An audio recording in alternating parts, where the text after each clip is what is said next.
Bonsoir. Est-ce qu'on pourrait me confirmer que la salle d'attente de Zoom a été ouverte et que les gens en ligne sont aussi avec nous? Bon, bien, bonsoir aussi en ligne dans ce cas-là.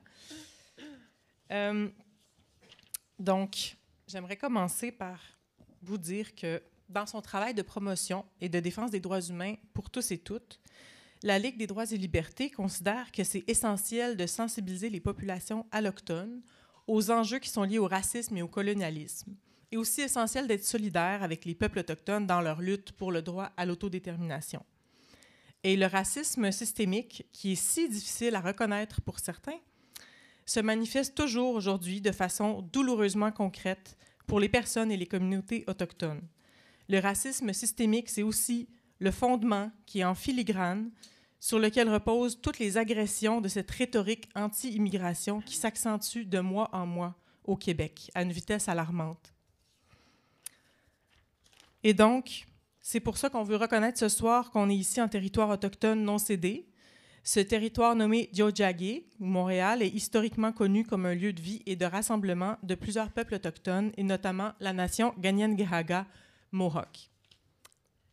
Donc, mon nom est Laurence Guénette, je suis la coordonnatrice de la Ligue des droits et libertés.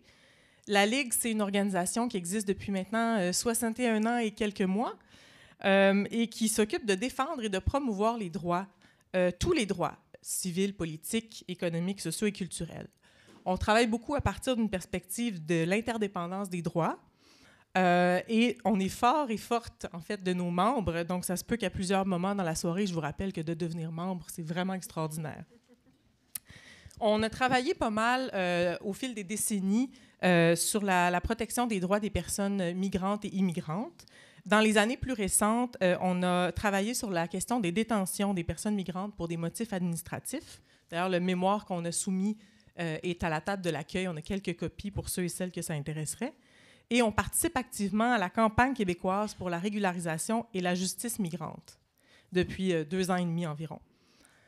D'ailleurs, l'événement de ce soir s'inscrit dans la programmation de la Semaine pour la justice migrante qui est organisée par cette même campagne québécoise pour la justice migrante et la régularisation. Donc, je vous invite à visiter le nouveau site web de la campagne.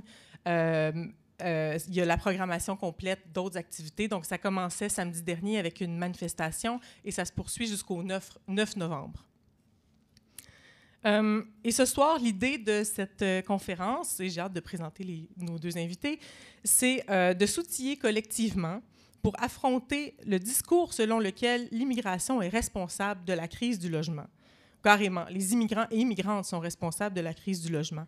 Et je choisis le mot « affronter » à escient parce que, d'une part, les rhétoriques qui attribuent toutes sortes de crises aux personnes migrantes et immigrantes se multiplient. Donc, on a vraiment quelque chose à affronter, on doit y faire face et on doit savoir riposter, rétablir les faits et offrir les clés de compréhension qui vont nous permettre de collectivement nous défendre contre ces amalgames qui sont extrêmement dangereux. Si on vous propose une réponse simple, c'est qu'on vous ment. C'est un peu le message qui va rassembler les interventions qu'on va entendre ce soir. Et j'aimerais remercier quelques organisations qui ont fourni un soutien financier spécifique pour l'événement de ce soir, donc la Centrale des syndicats du Québec, la Fédération interprofessionnelle de la santé du Québec et la TCRI, Table de concertation des organismes au service des personnes réfugiées et immigrantes. Merci beaucoup. Merci évidemment à nos 2 panélistes. Donc, on va commencer par les entendre et je vous les présente dans un instant. Et ensuite, il y aura une période de questions, d'échanges avec le public. Et après cette période d'échange, vous êtes invités à rester. On va avoir, pour les personnes qui sont en salle, on a quelques bouchées, un verre à partager. Et puis les personnes qui sont en ligne pourront quand même profiter de la richesse des échanges. Donc, sans plus tarder, je vais commencer par présenter Amel et ensuite Stéphanie, étant donné que Stéphanie va parler en premier. Donc, Amel Zaza est la cofondatrice et directrice de l'Observatoire pour la justice migrante. C'est une organisation indépendante à but non lucratif qui a été fondée par des actrices et acteurs qui appartiennent au milieu académique et à la société civile. La mission est centrée autour de la recherche, l'analyse, la mobilisation et la diffusion des savoirs pour soutenir une vision juste de la société envers les personnes migrantes et un meilleur accès à leurs droits. Merci d'être là, Amel. Et Stéphanie Barahona est organisatrice au Front d'action populaire pour le réaménagement urbain, donc le FRAPRU, qui est un regroupement national pour le droit au logement, qui a été fondé en 1978. Et la priorité d'action du FRAPRU, c'est le logement social, bien qu'il soit aussi actif sur les enjeux d'aménagement urbain, de lutte contre la pauvreté et de promotion des droits sociaux. Donc, je vous remercie infiniment d'être ici. Je pense que tout le monde a très hâte d'entendre comment vous pouvez nous aider à nous outiller. Sans plus tarder, je te laisse la parole, Stéphanie. Et le petit truc pour changer les diapos. Oui, c'est vrai. Ouais. Vous m'entendez bien? C'est ouvert? OK. Le petit truc pour changer les diapos. OK, parfait. Parfait, merci. Bonjour, merci d'être là. Ma première phrase, c'était « Si on vous donne une explication simple, c'est qu'on vous ment. » Donc, je commence avec la première. Je vais y aller sans plus tarder parce que je dépasse un petit peu mon temps, fait qu'on va essayer de rien manquer. OK.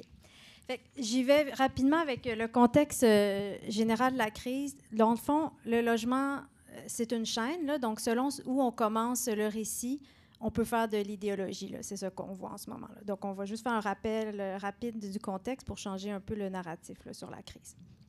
Donc, présentement, la pénurie qu'on vit, c'est la plus sévère en 15 ans au Québec. C'est surtout la plus étendue de l'histoire du Québec. Donc, en 4 ans, depuis 2019, le loyer moyen a augmenté de près de 30 % au Québec. On est à 1 022 $ comme loyer moyen. Là. En plus, ça inclut les logements occupés et les logements inoccupés. Là. Donc, pour les logements qui sont disponibles, c'est encore plus élevé. Donc, sans contrôle obligatoire des loyers et sans alternative au marché privé, les locataires, évidemment, s'appauvrissent. Il y a l'insécurité résidentielle qui grandit. Et c'est une crise de l'itinérance qui est corrélée. Là. On le voit, là, le dernier dénombrement révèle que les expulsions, donc pour non-paiement de loyer ou rénoviction, sont maintenant le premier facteur invoqué pour expliquer les nouvelles situations d'itinérance. Le mal-logement aussi, on n'en parle pas assez, mais il y a des milliers de ménages locataires québécois qui sont déjà cantonnés dans un logement inabordable ou inadéquat. Le recensement de 2021 dénombrait 128 000 ménages locataires qui consacraient plus de 50 % de leurs revenus au loyer. Donc, c'est bien au-delà de la norme du 30 %. Ceci avec un revenu de 16 800 $ par année. Okay? Il faut avoir ça en tête quand on pense à ce qu'on met sur le marché là, ensuite comme logement. Là. Donc, pour soutenir un taux d'effort comme ça, bien, ça veut dire rester dans des emplois qu'on n'aime pas ou cumuler des emplois, voire mendier, rester avec un conjoint violent ou juste qu'on n'aime pas. Bref, beaucoup d'aliénation résidentielle, là, ça impacte toute la vie. Tous les indicateurs présentement montrent que la situation ne va que s'empirer si on n'agit pas. Donc, même si on cessait demain l'entrée de tout immigrante, on serait encore dans ce contexte de crise. Fait à noter, qui est intéressant, au cours des dernières décennies, l'ampleur du déplacement résidentiel dû au développement, à l'extraction ou à la construction rivalise maintenant avec celle des déplacements causés par les catastrophes naturelles et les conflits armés. Alors là, on a une crise du logement qui est mondiale et qui est due aux activités économiques, qui n'est pas nécessairement due au déplacement de l'immigration. Là. On parle des Jeux olympiques et développement monstre de ce monde-là. Okay? Fait que cette situation-là, ce contexte-là précède donc la panique là, qu'on a vue, qui a été soudainement évoquée là, en janvier 2024, quand il est paru la fameuse étude de la Banque nationale qui prétendait que le niveau de vie des Canadiens était compromis par la croissance démographique qui était alors imputable à l'immigration selon cette étude-là. Parfait. Donc, voilà. Brouiller les causes de la crise là, en l'imputant à l'immigration, c'est une tactique de légitimation du cadre dominant qui sont les politiques néolibérales et néoconservatrices en place présentement. Donc, effectivement, si l'immigration s'est effectivement accrue au Québec et au Canada ces dernières années, elle a surtout opéré un changement majeur et volontaire quant à sa composition. Okay, notre économie est basée sur une immigration temporaire. On table sur la main-d'œuvre corvéable, des personnes qui ne sont pas protégées par des droits. Donc, les politiques d'immigration, il faut les voir pour ce qu'elles sont. Là, c'est l'occasion d'une baisse de coût de la main-d'œuvre. Donc, évidemment, si on veut du cheap labor, on va les maintenir et on ne va pas vouloir qu'ils s'émancipent puis on ne veut pas qu'ils gagnent en sécurité. même une fois qu'ils sont déboutés, là, avec les fins de permis et en demande d'asile, ils sont encore une main-d'œuvre corvéable. On l'a vu, là, le scandale celui qu'on a vu sortir, là, des Cadcius qui avaient fait affaire avec des travailleurs, des migrants sans permis de travail qui étaient sous des contrats bénévoles à 10 $ de l'heure, dans le fond. Ces personnes-là nettoyaient nos hôpitaux puis servaient à manger à des gens en CHSLD. Donc là, quand on dit que ces gens-là siphonnent les services publics, là, c'est juste absolument l'inverse. Par ailleurs, l'envers des arguments économiques, là, je le dis souvent, là, c'est d'avoir une vision utilitariste de l'immigration, comme si elle devait défendre sa présence. Là.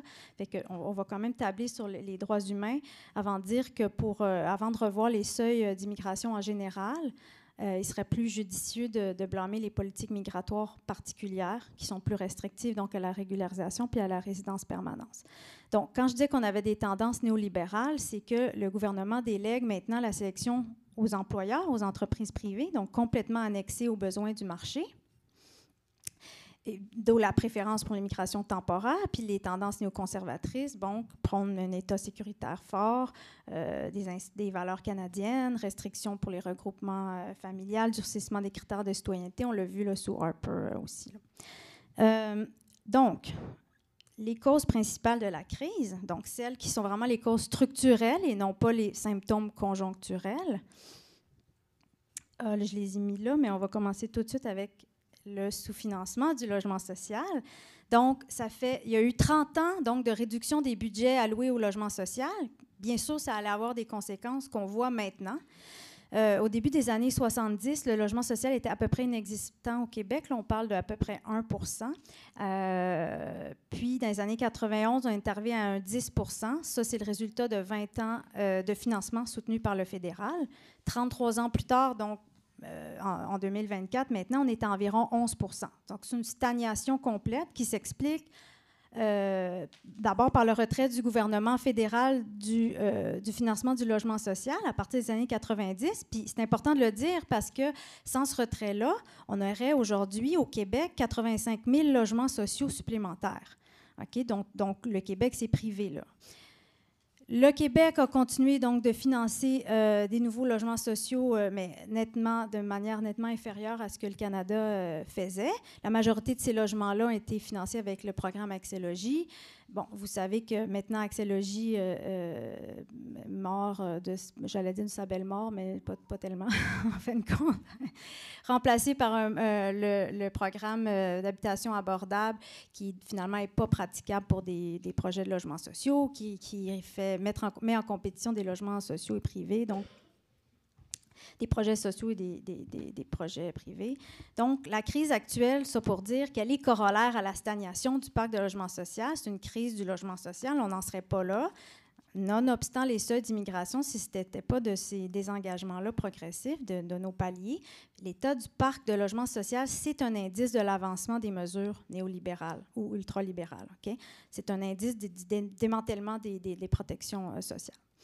Le faible encadrement du marché locatif aussi, c'est une cause structurelle majeure. Le manque de protection des locataires a contribué à la flambée des loyers. On a eu des pertes de logements aussi, dues au flip et conversion de ce monde, mais aussi entre les deux recensements, donc en 2016 et 2021, c'est 116 000 logements locatifs qui avaient des loyers inférieurs à 750 $ que le Québec a perdus. Okay. On a aussi, évidemment, les protections laxistes concernant l'hébergement de courte durée, donc les Airbnb. Ça, ce n'est pas juste une diminution de l'offre de logement à long terme pour les résidents locaux, c'est aussi diminuer leur pouvoir d'achat dans leur quartier qui se transforme, dans leur milieu qui se transforme, parce qu'il y a des gens qui consomment la ville et qui ne l'habitent pas. Fait que l'embourgeoisement, ce n'est pas un effet collatéral ou juste une conséquence là, de la spéculation. Là. Ça fait partie d'un plan d'affaires. C'est un effet qui est escompté et planifié pour donner de la valeur aux investissements. Évidemment, une résolution, ce serait d'exiger l'interdiction complète tant que les taux d'inoccupation n'ont pas remonté le 3 % de Airbnb. Ça serait 30 000 logements là, qui seraient sur le marché. Là, il y en a 30 000 qui sont perdus au profit de ça. Je parle rapidement de la financiarisation qui est aussi en cause. C'est un phénomène qui prend de l'ampleur, notamment à Montréal. et qui est déjà très bien présent au Canada.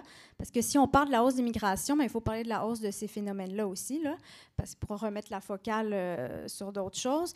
Puis ces phénomènes-là, ils ont des effets bien plus documentés sur l'effritement du parc locatif. Les fonds d'investissement et les entreprises qui spéculent sur l'immobilier, évidemment, ça augmente la concentration des biens locatifs. En plus qu'aujourd'hui, on sait qu'on hérite davantage des propriétés qu'on les acquiert au courant d'une vie de travail. Là. Fait que c'est une concentration de la richesse qui est accrue. Puis, juste comme ça, au Canada, entre 2011 et 2021, les grandes entreprises propriétaires détiennent maintenant au moins 20 des appartements loués au Canada. Okay? Donc, ça, c'en est un vrai problème. Et puis, l'autre problème, et cause de la crise actuelle, c'est l'absence de programmes de logement étudiants. Le manque de logements qui sont et résidences exacerbe les pressions sur le marché. Puis ça inclut les étudiants interrégionaux. Ce n'est pas que les étudiants internationaux, c'est tous les étudiants, finalement, qui participent à ce problème-là. Voilà, Parfait. OK, l'amalgame maintenant. Là, je vais juste pour nuancer le fardeau économique qui est perçu versus le fardeau effectif. D'abord, il n'y a pas de lien de causalité fort si on regarde les taux d'inoccupation versus les régions qui ont accueilli le plus de proportions d'immigrants. Okay. Là, le tableau que je vous ai mis, c'est un tableau qui était de l'IRIS, mais que j'ai un peu revampé pour vous remettre les loyers et les taux de 2023, parce que c'était ceux de 2022. Mais on reste à peu près les tendances sont les mêmes, c'est juste qu'en fait, ça empire. Mais je veux dire, à Montréal, on n'a pas les pires taux d'inoccupation alors qu'on reçoit une proportion beaucoup plus grande, 80 des immigrants. Et puis, de toute façon, la crise, ce qu'on voit, là, c'est qu'elle est étendue là, à l'ensemble des 43 centres urbains, sont avec des creux historiques là, de taux d'inoccupation. Là.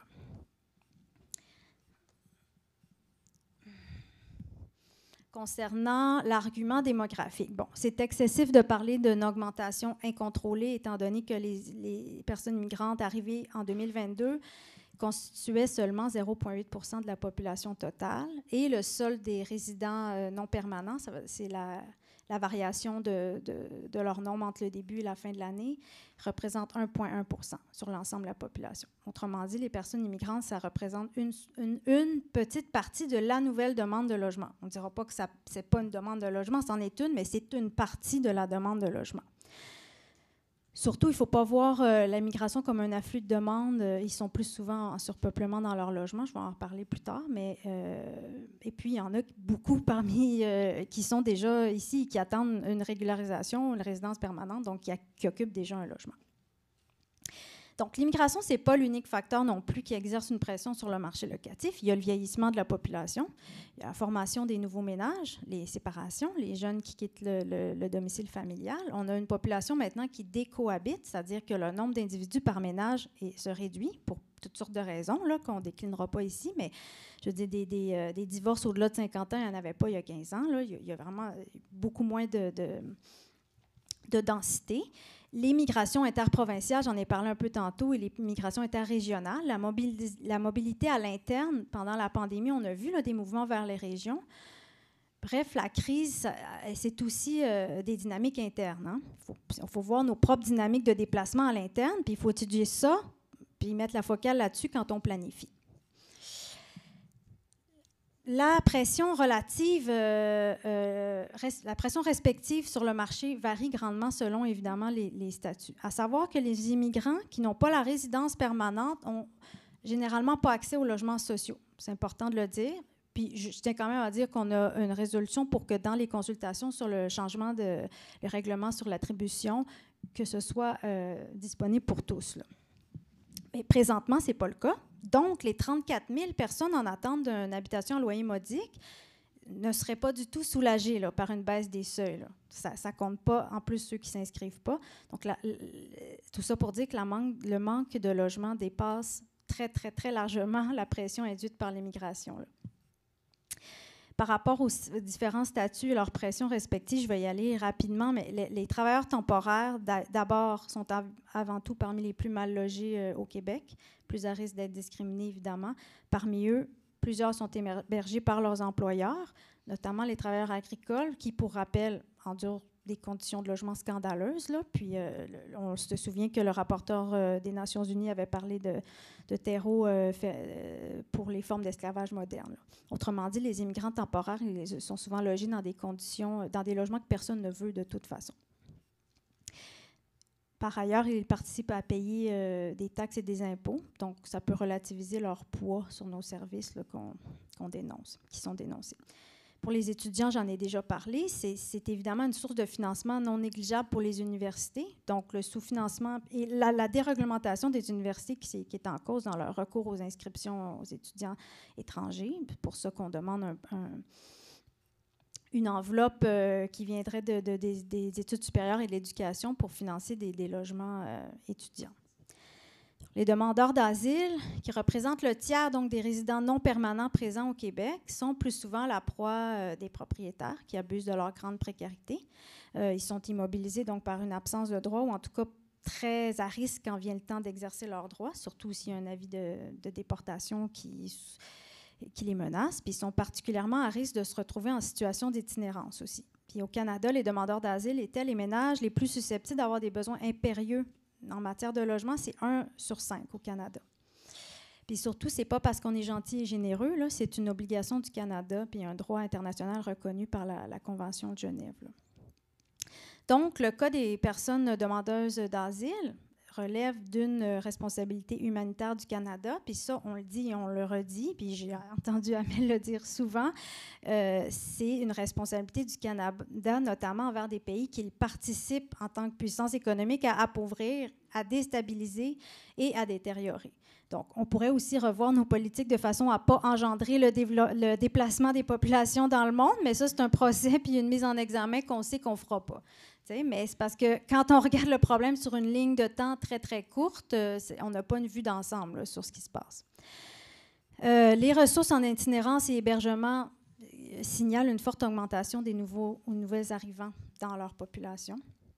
Aussi rappeler que les personnes en demande de régularisation sont déjà en place, comme je l'ai dit, puis occupent déjà un logement. Donc, allons-y pour la régularisation. Là. Par rapport aux réfugiés, je pense qu'Amel va en parler, puis c'est aussi faux de penser que le Canada accueille un haut niveau de réfugiés. Là. La plupart des réfugiés dans le monde se trouvent dans des pays limitrophes des zones de conflit. Là. Les immigrants récents, donc ceux qui sont recensés par Statistique Canada, donc ceux qui étaient arrivés entre 2016 et 2021, ben ceux qui sont locataires, ils sont plus souvent dans des logements surpeuplés, donc ils font partie des ménages les plus susceptibles de vivre dans une taille adéquate. On parle du double là, par rapport aux locataires en général. Le risque donc de cet amalgame-là, premièrement, c'est de mener à des très mauvaises solutions. Premièrement, sur les politiques migratoires, on le sait, là, on l'a vu, les mesures annoncées qui pénalisent en plus surtout des personnes migrantes déjà sur le territoire ou qui nuisent aux réunifications familiales. Donc, ce n'est pas une pression très forte sur le logement. Puis, je voudrais rappeler que les résidents temporaires sont accueillis au Québec là, en toute connaissance de cause. Là. C'est très impoli de les pointer du doigt quand c'est toi qui les as invités. Québec, il sait très bien qu'il répond à la demande du patronat, là, alors que c'est le gouvernement qui devrait guider les seuils et pas le patronat. Là. Donc là, brasser là, la soupe des affects en pleine crise du logement puis de l'itinérance, là, ça ne fait pas de sens que d'opposer des groupes, des victimes de la crise. Là on a des personnes mal logées puis des personnes migrantes. C'est une seule et même cause. C'est le droit à une vie digne. Et puis, tant qu'à moi, c'est de la démocratie, la cause de la démocratie. Là. Dans les mauvaises solutions aussi, c'est évidemment sur les mesures de construction inefficaces. Là, on a des logiques de l'offre et de la demande qui ne sont pas du tout adaptées pour parler de la crise en ce moment. Ça passe déjà à côté des phénomènes de financiarisation dont j'ai parlé, des logements qui ne servent pas à répondre à des besoins, qui sont là comme des devises d'échange là, dans des portefeuilles financiers. Là, okay? Ça passe aussi à côté du fait que les immigrants, comme je l'ai dit, sont plus susceptibles de vivre en situation de surpeuplement, donc qui ne correspondent pas à un besoin de logement unitaire. Okay? Donc, il y a beaucoup de facteurs à considérer qui font que l'offre et la demande ne fait aucun sens. Après un déni de la crise, on se rappelle que la CAQ niait la crise du logement jusqu'à tout récemment. Donc, tout à coup, la crise est instrumentalisée pour promouvoir des politiques de mise en chantier, là. Je pense que c'est à dessein pour simplifier la crise dans une question numérique. Et pourquoi c'est dangereux? Bien, quand on regarde le revenu, je vous disais tantôt, là, les revenus des personnes qui ont des besoins impérieux de logement, là, quand on regarde les revenus des ménages locataires qui consacrent plus que la norme de 30 % avec leurs revenus, okay, c'est moins de 24 000 $. Okay? Si on n'a pas ça en tête, on va penser que la solution va se régler en inondant le marché d'offres, puis que magiquement, les prix vont redescendre. Les logements construits récemment ont plutôt tiré le prix vers le haut. Fait attention avant d'inonder le marché de toutes sortes de logements qui vont empirer le problème. Le fameux effet domino de la ministre, la percolation, là, la ministre a défend que mettre sur le marché du logement, ça va faire qu'ils vont dégager des logements moins chers parce que les gens vont... Bon, là, c'est penser que des personnes seraient disposées à payer 3 fois le prix de leur loyer pour le plaisir de payer 3 fois le prix, puis que les logements qui vont être laissés vont être annoncés au même prix, alors qu'on sait qu'ils vont probablement subir une hausse fulgurante, sans compter qu'une personne à très faible revenu ne serait pas discriminée quand le propriétaire a un choix énorme devant lui. Donc, ça ne tient pas la route, là. Puis, par rapport à l'industrie immobilière, c'est que... il n'y a pas de corrélation, bref, ce que je disais sur l'offre entre le taux d'une occupation puis l'évolution des prix. Okay? Donc, dire que la construction accrue rend les prix abordables, c'est faux. Dans plusieurs villes au Québec, la construction résidentielle a suivi, voire dépassé la croissance démographique. Ça, on ne le dit pas souvent, mais ça n'a pas rendu le logement plus abordable. C'est ça. Fait qu'en 2021, on l'a vu, les logements locatifs construits récemment à Montréal étaient 2 fois plus souvent vacants que leur taux d'inoccupation était beaucoup plus grand, là, parce qu'ils sont plus chers. C'est important aussi de parler des logements qui ont été perdus parce que si on s'inquiète de l'offre, bien, il aurait fallu prendre soin des logements qu'on avait puis qu'on a. Okay? Fait qu'on a, je vous l'ai dit, perdu 116 000 logements de moins de 760 $. Il y a les 30 000 logements disponibles d'Airbnb, puis il y a les logements sociaux actuels, les HLM, qui sont mal entretenus. Fait que si on s'inquiétait de ça, on aurait fait attention. Ça, c'est un autre angle mort de cette rhétorique-là. Puis sur l'appauvrissement, c'était juste pour dire qu'il faut aussi sortir les gens de la pauvreté si on veut réduire l'écart entre le coût des loyers et leurs revenus. Okay, là, ce qui se passe, c'est qu'on a un gouvernement qui ne reconnaît pas la pauvreté comme un enjeu systémique, là, qui fait des réformes de l'aide sociale à coût nul. Je veux dire, quand on tombe en itinérance, ce n'est pas des mauvais choix individuels, c'est une série de mauvaises décisions gouvernementales. Puis, rapidement, alors... Il y a une importante littérature scientifique sur la convergence de mesures et pratiques néolibérales et anti-immigration. Là, je vous mettais un exemple de comment ça se banalise. C'est qu'on a un article dans le journal où on voit que c'est écrit, c'est même pas une citation, là, Trudeau aurait gardé le cap pendant un bon moment en dépit de la crise du logement. Là, on voit un implicite de la corrélation, alors que c'est pas avéré. Donc, il y a de la démagogie des élus, mais il y a aussi un relais des médias. Là. Il faut faire attention avec ça.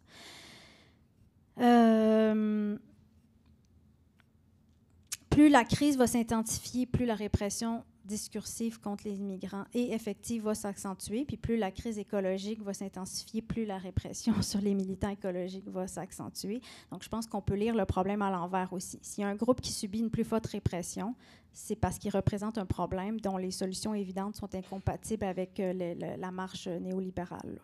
Okay, là, on a Trump qui parle des États-Unis comme un pays occupé. Là, on voit que le curseur de la démagogie a bougé, puis on s'en permet là, par ici. Là. Donc, rapidement, pour terminer, les recommandations et solutions. Bon, évidemment, augmenter le financement public pour le logement social. Les coûts de la crise là, actuelle, ils sont énormes. Là, les coûts en itinérance, en santé, en services sociaux, sur les enfants, sur les femmes victimes de violences conjugales. Je veux dire, c'est des économies de bout de chandelle de ne pas investir là-dedans. Ça prend de la prévisibilité. Puis, si c'est bien financé, c'est possible de les faire lever de terre rapidement. OK? Ceci dit, si vous voulez des solutions rapides, il y en a tellement avant de réduire les seuils d'immigration. Parce qu'on le dit, ce qui manque sur le marché, c'est des logements que les personnes, qui répondent à la capacité de payer des personnes à faible et modeste revenu. C'est ceux-là qui manquent. Donc, en attendant, si vraiment le gouvernement veut des solutions rapides, on le dit, Airbnb, renforcer les régulations sur que la Ville exerce les droits d'expropriation pour les propriétaires délinquants, la taxation sur les logements vacants, ça aussi, c'est quelque chose dont les municipalités pourraient se doter. La réforme d'aide sociale, la loi sur la vie maritale, là, on met fin aux coupures de vie maritale. Ça fait des années que les groupes d'aide sociale puis les groupes de femmes le demandent pour ne pas pénaliser les couples qui veulent vivre... qui peuvent joindre leur dossier puis vivre ensemble. Moratoire sur les évictions, voilà. Voilà. je passe. On va finir ici.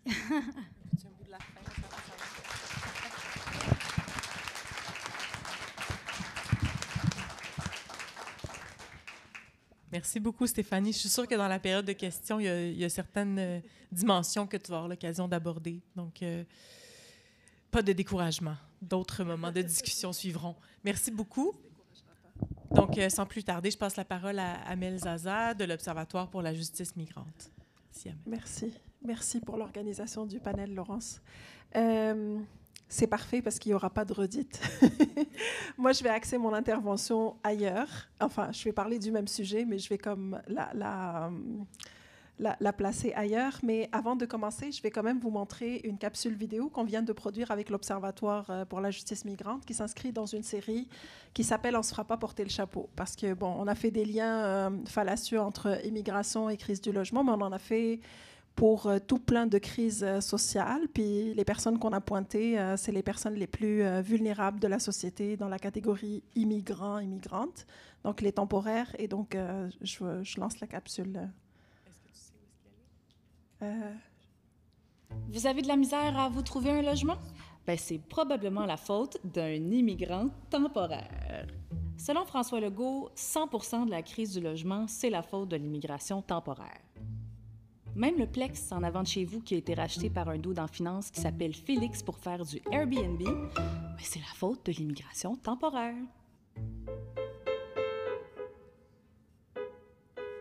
L'immigration temporaire, c'est une catégorie qui inclut les demandeurs d'asile, dont on a parlé dans une autre capsule, les travailleurs étrangers, qui ont aussi leur capsule, et des étudiants étrangers qui n'ont pas encore de capsule parce que voir que tu payes aussi cher pour étudier à moins 20, ça va-tu?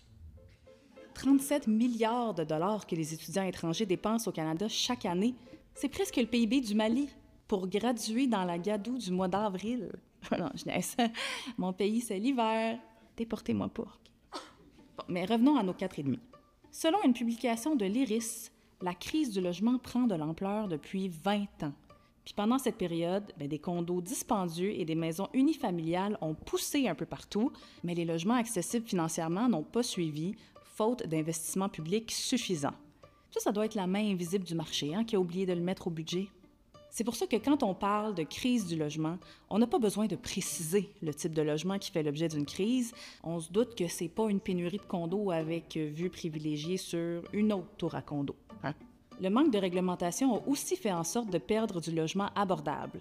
Par exemple, France-Hélène Duranceau était actionnaire en 2019 d'une entreprise qui a acheté un duplex à 500 000 $ pour le transformer en condo de luxe, dont la vente a totalisé plusieurs millions de dollars. Puis quelques mois plus tard, Mme Duranceau a été élue ministre de l'Habitation. Peut-être que pour plus se faire ghoster par son cabinet, les journalistes pourraient se faire passer pour un petit projet de flip immobilier. Dans les dernières années, on a assisté à une augmentation marquée des prix des loyers, en même temps que l'accès à la propriété est devenu plus ardu que jamais. Puis plus le loyer prend un pourcentage élevé du revenu, moins la propriété est accessible, plus la crise du logement est prononcée, plus c'est facile de trouver preneur pour des loyers plus élevés, puis ainsi de suite. Blâmer l'immigration pour la crise du logement, c'est comme blâmer un véhicule pour l'état de la chaussée. Si la crise du logement est causée entièrement par l'immigration temporaire, comment est-ce qu'on explique que la hausse moyenne des loyers soit plus élevée à Saguenay qu'à Montréal, ou que Drummondville ait un taux de logement vacant plus faible que celui de Montréal? Selon les groupes de défense des locataires, on manque pas de raisons pour expliquer les très faibles taux d'inoccupation partout au Québec. Il y a le manque de résidences pour personnes âgées, les nombreuses résidences secondaires en région, la forte présence de Airbnb et finalement, le manque de logements sociaux. Puis c'est difficile d'accuser les migrants temporaires pour la pénurie de logements sociaux puisqu'ils n'y ont pas accès. Et comble de l'ironie, le secteur de la construction recrute actuellement des travailleurs migrants temporaires. Ces travailleurs auront évidemment besoin d'être logés, puis en même temps, ils sont accusés de participer à la pénurie du logement qu'ils viennent aider à combattre. C'est comme si je faisais venir un électricien chez nous pour l'accuser d'avoir brûlé mon ampoule. Un peu plus, puis on leur demande de retourner dans leur pays, mais de nous construire du logement en télétravail. Ouais.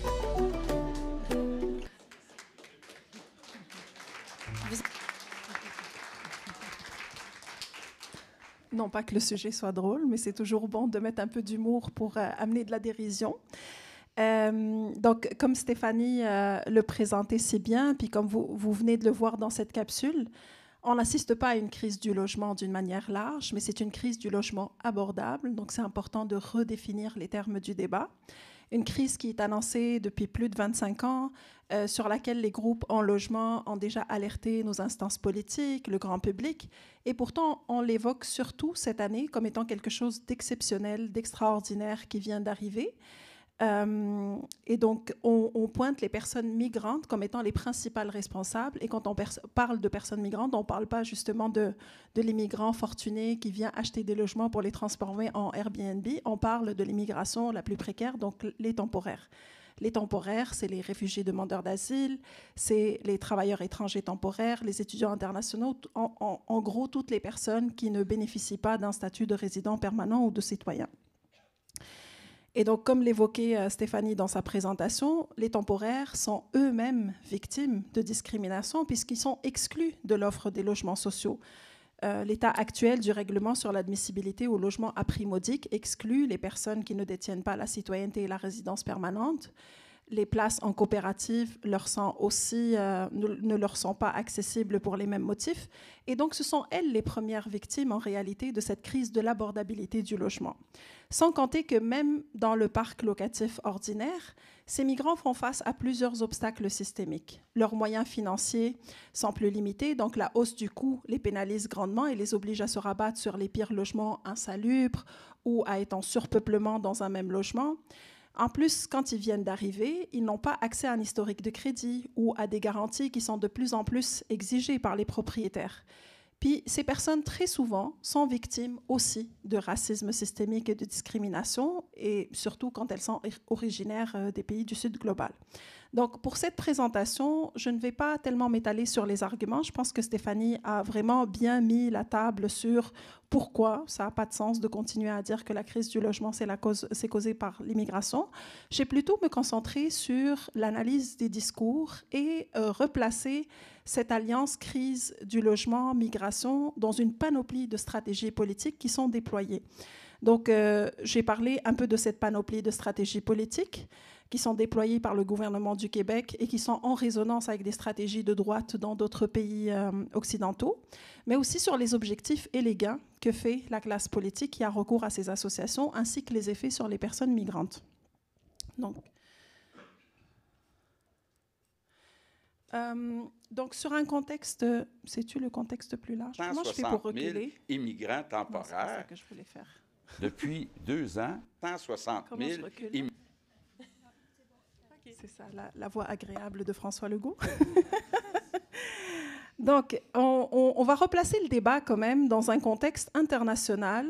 On est soirée électorale en plus ce soir, où on a un contexte de montée des extrêmes droites un peu partout en Occident, en Hongrie, en Angleterre, en France, aux États-Unis, en Italie. Et la thématique de l'immigration est quand même la thématique de prédilection de toutes ces droites.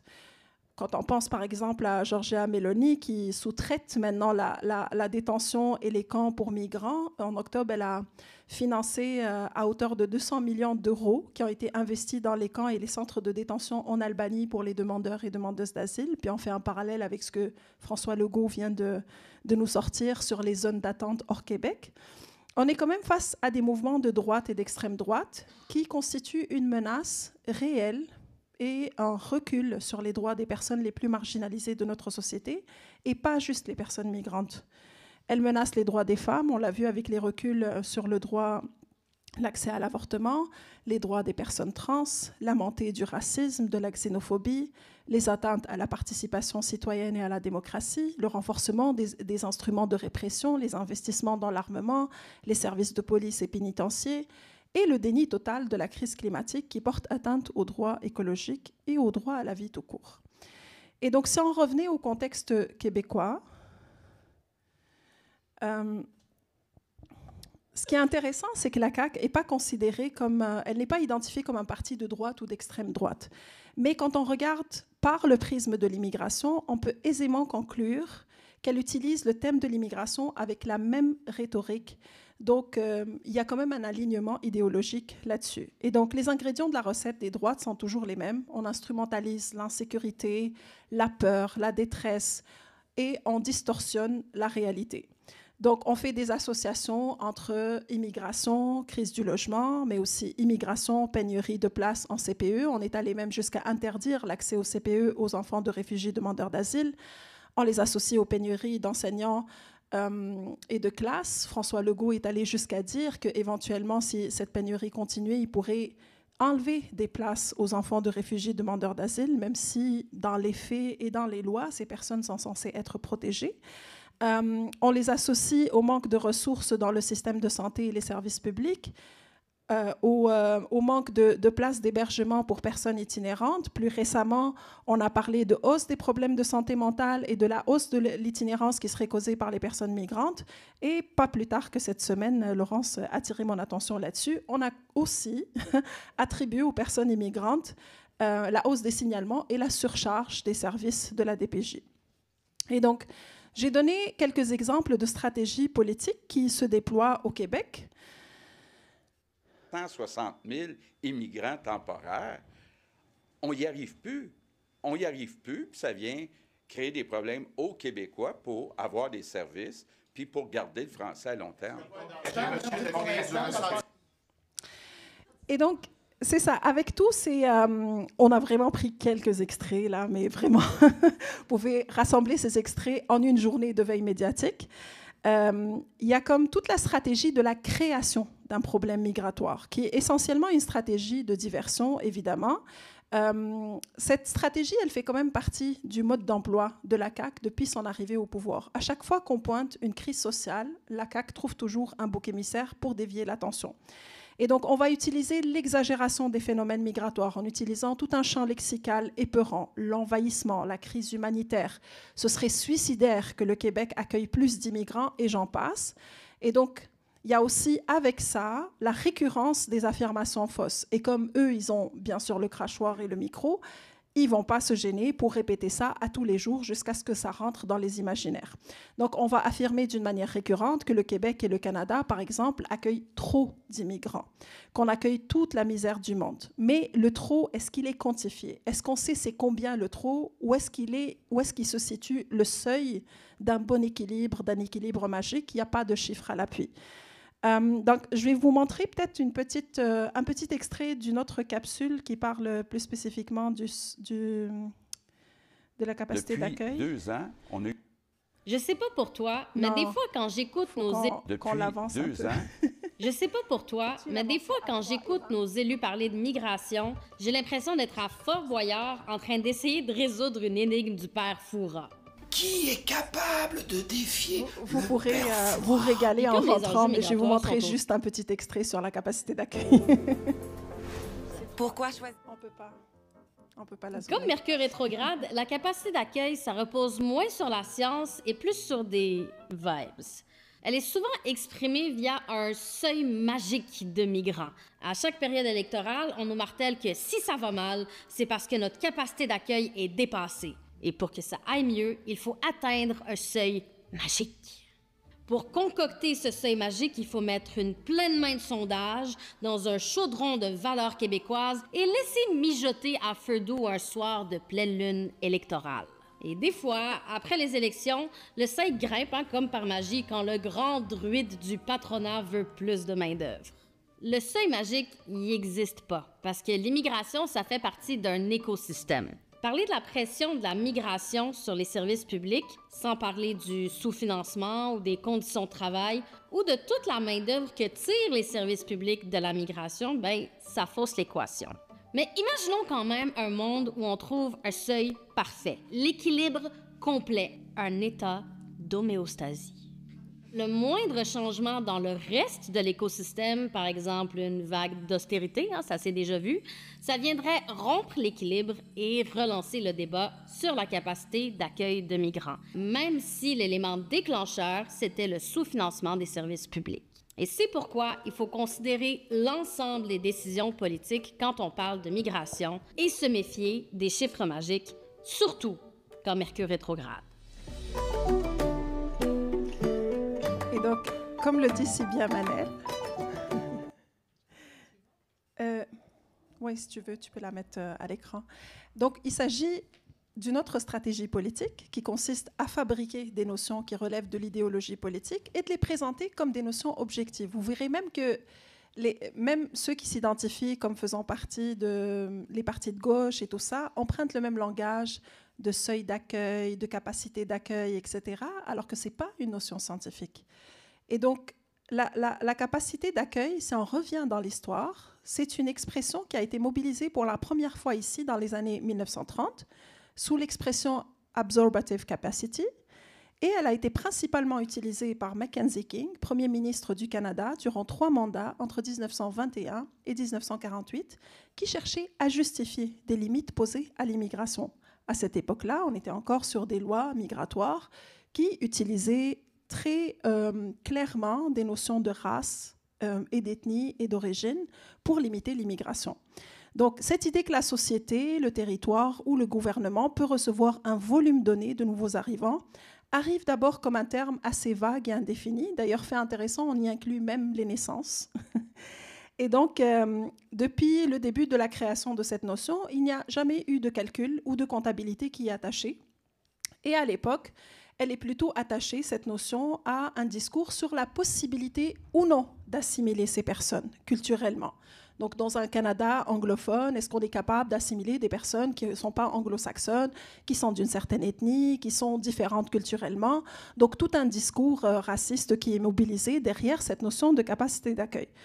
Et donc, pour revenir à la stratégie de la multiplication des fausses affirmations que la CAQ opère, sur l'affirmation du nombre, on accueille trop de migrants et notre capacité d'accueil est dépassée. Quand on dit, par exemple, que le Canada accueille trop de réfugiés et demandeurs d'asile, c'est tout simplement faux. Parce que le trop, il est par rapport à quoi? Le Canada n'est même pas dans le top 5 des pays qui accueillent le plus de réfugiés et de demandeurs d'asile. Le top 5, il est constitué de l'Iran, de la Turquie, qui accueille 3,3 millions, la Colombie, l'Allemagne et le Pakistan. 75% des personnes réfugiées et demandeuses d'asile dans le monde sont accueillies dans des pays à revenus faibles et intermédiaires, donc pas le Canada. Et donc, la notion de trop est vraiment très relative et ce n'est vraiment pas une affirmation objective que le gouvernement fait.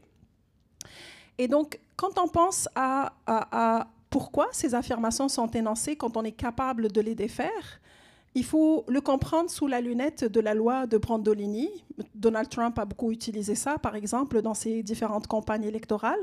La loi de Brandolini met en lumière l'asymétrie entre la facilité de propagation des informations erronées et la difficulté de les corriger. C'est-à-dire que quand François Legault il sort et qu'il dit une fausseté, même si on repasse derrière avec une lettre d'opinion ou plein de lettres d'opinion ou des entrevues, ça va être difficile de corriger le tir parce que les gens vont retenir cette information. Et donc, à ça, ils associent la redondance, la répétition, la saturation de l'espace public comme un espèce de conditionnement pavlovien qu'on est en train de faire qui crée une imagerie mentale négative dès que le terme immigration est invoqué. Et donc, dans un contexte néolibéral où les personnes travaillent, essayent de payer leurs charges, courent dans tous les sens, c'est sûr que c'est difficile d'avoir même le temps et le privilège de s'asseoir et de déconstruire cette narrative-là et de réfléchir à qu'est-ce qu'on a intégré comme préjugés, comme billets, etc. Donc, là, je vais mettre la slide suivante. Et donc, pareil, encore une fois, si on revient sur le nombre, comme l'affirmation de la CAQ qui dit qu'on a accueilli un nombre record, on a trop d'immigrants, d'immigration. Si on regarde les statistiques officielles, on montre quand même un nombre stable d'immigration permanente depuis une quinzaine d'années. Ce qui est vrai, c'est qu'il y a une augmentation de l'immigration temporaire, notamment les travailleurs étrangers temporaires, les étudiants internationaux.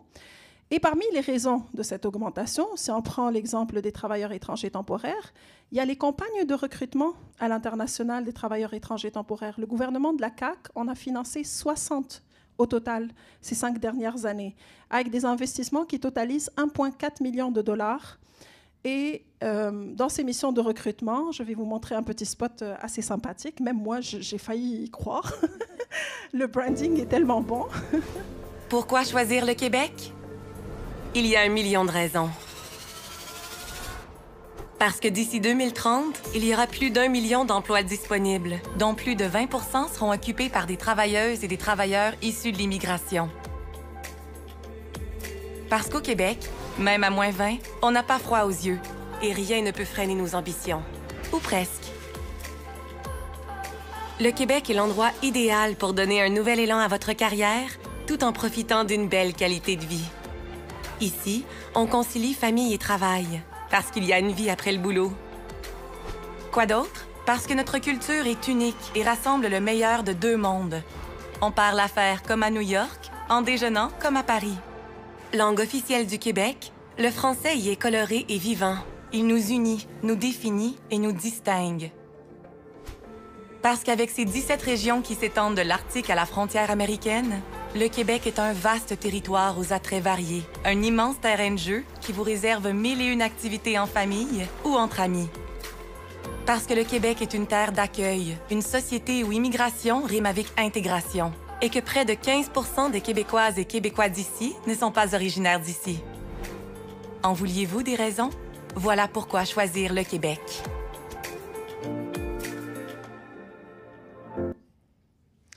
Et donc, soyez pas surpris que vous ne l'ayez pas vu sur vos écrans parce que le ciblage de la campagne, il n'est pas ici. Il est vraiment tourné vers l'étranger, mais c'est assez impressionnant, en fait, le grand décalage, la grosse distorsion entre ce qu'on entend, ce qu'on nous martèle comme discours au quotidien et ce genre de campagne que les gens vont écouter à l'étranger. Et il y a quand même une grosse contradiction, fait qu'on se demande pourquoi le gouvernement nous sort à longueur de journée que sa capacité d'accueil est dépassée, alors qu'il est très actif dans des campagnes de recrutement de travailleurs temporaires.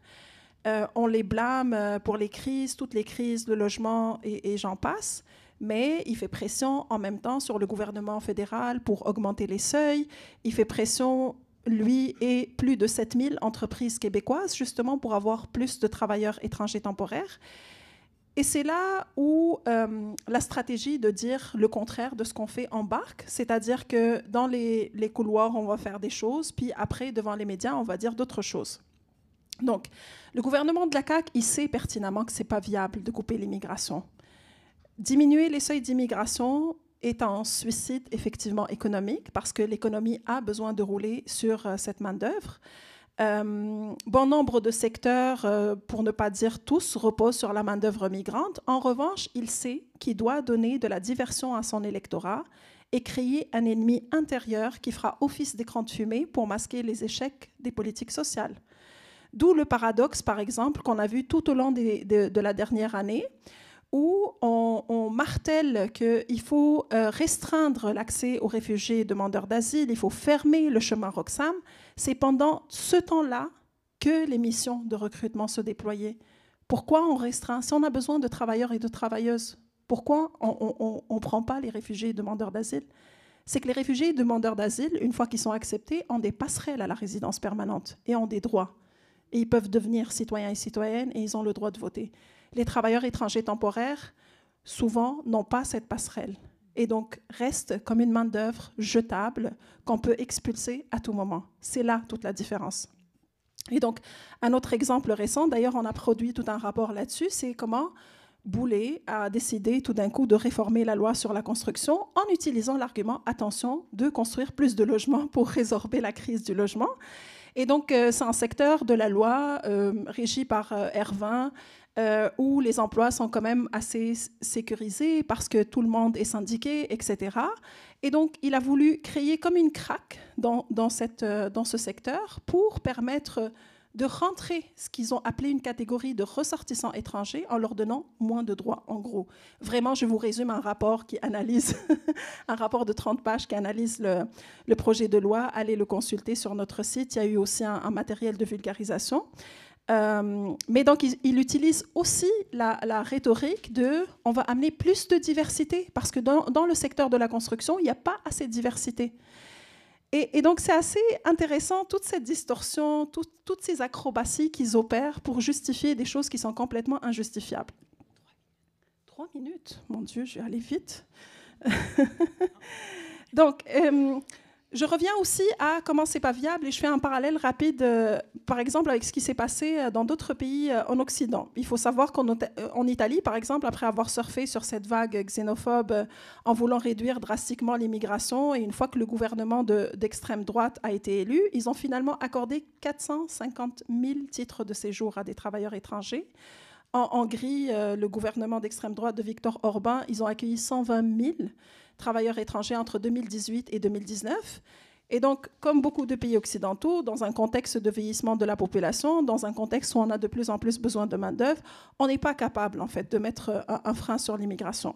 Pour conclure, je voudrais rappeler que les personnes contribuent à la hauteur de leur utilisation des infrastructures et des services publics, et parfois même plus dans le cas des personnes migrantes, surtout dans un contexte où on a choisi une certaine migration quand même assez jeune pour peupler un Canada et un Québec vieillissant. Si on manque de place en CPE, est-ce que ce serait acceptable socialement de dire qu'on va diminuer les naissances? Est-ce que ce serait acceptable de sortir et de dire en manque de 20% de place en CPE, on va arrêter de faire des enfants? Ce ne serait pas acceptable. Pourtant, c'est exactement ce que le gouvernement a fait pour les enfants des réfugiés et demandeurs d'asile. On leur a bloqué l'accès au CPE. Et donc, c'est ce changement un peu de prisme de lecture de la situation qui doit s'opérer. Parce que si on n'accepte pas que ce soit ça qui se passe pour des personnes natives d'ici, pourquoi on l'accepterait pour les personnes migrantes? Comment on fait ce glissement dangereux de la notion de droit vers la notion de privilège? Dans le sens où les personnes migrantes, c'est comme si elles étaient sous essai constamment. Il faut qu'elles soient les personnes migrantes parfaites, qu'elles contribuent à l'économie, qu'elles aient un casier vide, qu'elles soient jeunes, qu'elles ne soient pas malades, qu'elles aient des enfants, qu'elles soient aptes à faire des enfants, etc., qu'elles parlent français pour mériter des droits. C'est-tu ça la société dans laquelle on veut vivre? Puis, quand on planifie l'évolution des services et des infrastructures en fonction de l'évolution démographique, et quand on voit qu'il y a un problème au niveau de l'accès, on ne prend pas les effets pour des causes. C'est-à-dire qu'il y a un problème au niveau de cette planification. Le problème, il n'est pas au niveau de l'évolution démographique. Parce que si les personnes sont assez bonnes pour travailler, elles sont assez bonnes pour rester, elles sont assez bonnes pour profiter de ces structures, elles contribuent à la hauteur de ce qu'elles utilisent. Et donc, c'est ce shift-là aussi de narratif qu'il va falloir opérer. Au final, ce qu'on constate, c'est que la manière dont les entreprises exploitent les travailleurs étrangers temporaires, comment on fait venir du cheap labor, comment on s'enrichit sur leur non-accès, leur incapacité à avoir accès à leurs droits, c'est exactement comme ça que le gouvernement opère. Il opère comme une entreprise dans un contexte capitaliste d'exploitation et il fait des gains sur les droits sociaux des personnes. Parce que quand on fait venir de l'immigration temporaire, ça veut dire que les personnes cotisent, mais qu'elles ne bénéficient pas des cotisations. Qu'elles cotisent un fonds de retraite qu'elles ne vont jamais toucher. Il y a des personnes qui arrivent ici, qui travaillent pendant 20 ans, 30 ans sur dans des situations temporaires, et des personnes qui tombent sans statut, qui vont continuer à travailler et à contribuer à l'économie et ne jamais bénéficier d'un système de santé, d'un fonds de retraite. Elles ne vont rien utiliser de ce fonds, de ce filet social qu'elles contribuent à construire. Donc, je vais finir là-dessus. On pourra continuer dans la période d'échange.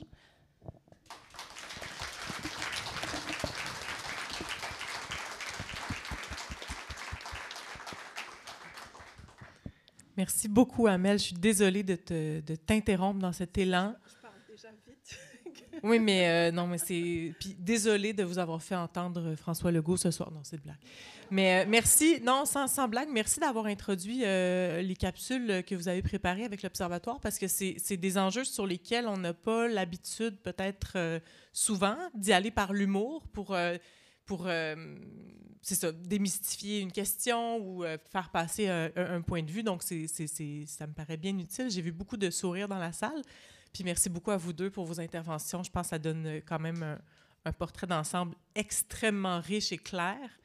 On va ouvrir la période de questions immédiatement. On a donc une quarantaine de minutes au total pour la période de questions. Comment ça va fonctionner? On a des participantes ici en personne. Si vous voulez vous approcher du micro qui est juste ici en avant, posez votre question. Et pour les personnes qui sont en ligne, on a un bon 115, 120 personnes qui sont connectées sur Zoom. Donc, on va vous proposer d'écrire les questions dans le chat. Ce ne sera pas possible pour les personnes sur Zoom de prendre la parole, mais d'écrire dans le chat. Et on a une personne qui fait la modération des questions qui pourra en sélectionner certaines. Parce que l'habitude qu'on a vue, c'est qu'il y a beaucoup de questions, autant dans la salle que sur Zoom. Donc, je vous le dis d'emblée, ça se peut que vos attentes soient déçues, que votre question n'arrive pas à être posée ce soir. Mais j'en profite pour vous rappeler que après, donc dans 45 minutes, quand l'événement ou la conférence prend fin, on a un moment où on peut rester ici, échanger plutôt dans l'informel. Donc, je vous demanderais, pour les personnes qui vont prendre la parole en salle, d'essayer de limiter vos interventions à 1 minute pour laisser le temps à plusieurs personnes de prendre la parole. Je pense qu'on va recevoir quelques questions avant de repasser la parole à nos deux panélistes. Peut-être préciser aussi que la période de questions, en ce moment, la conférence est enregistrée, donc elle est diffusée, mais aussi enregistrée pour être disponible par la suite. La période de questions est enregistrée aussi. Donc, si vous venez poser une question, on va l'entendre dans l'enregistrement. Est-ce qu'il y a quelqu'un ou quelqu'une qui a envie de briser la glace avec une question qui permettrait d'approfondir l'un ou l'autre de ces enjeux?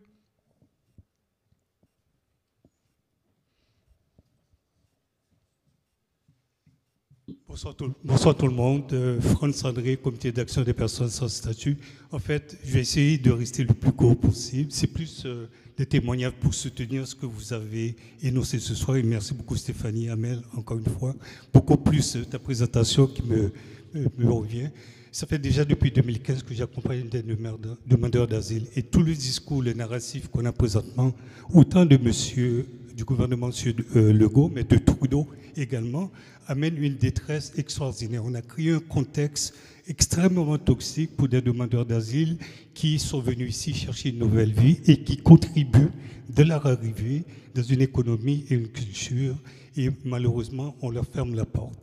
M. Legault a créé un problème et il a été, même en France, déclaré qu'il veut déporter, entre guillemets, en fait, envoyer dans d'autres provinces 50% de demandeurs d'asile qui sont ici, qui contribuent économiquement.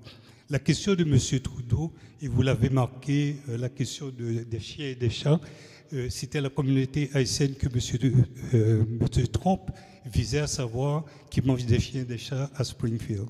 M. Trudeau avait une opportunité, quand il a été à l'émission de Tonight Show avec Stephen Colbert, il était à l'ONU pour parler justement d'Haïti, comment le Canada est généreux et aidé. Et la question lui a été posée, comment est-ce que les chiens et les chats vont bien? Et il aurait eu l'opportunité de dire que les Haïtiens sont des gens respectueux, qui travaillent fort, qui contribuent à l'économie. Et ça, il ne l'a pas fait. Maintenant, pour revenir à la question des logements sociaux, les résidences privées pour les aînés et les RPA reçoivent à coût de millions de dollars par année, si je me trompe, plus de 700 millions de dollars par année pour prendre soin de nos aînés.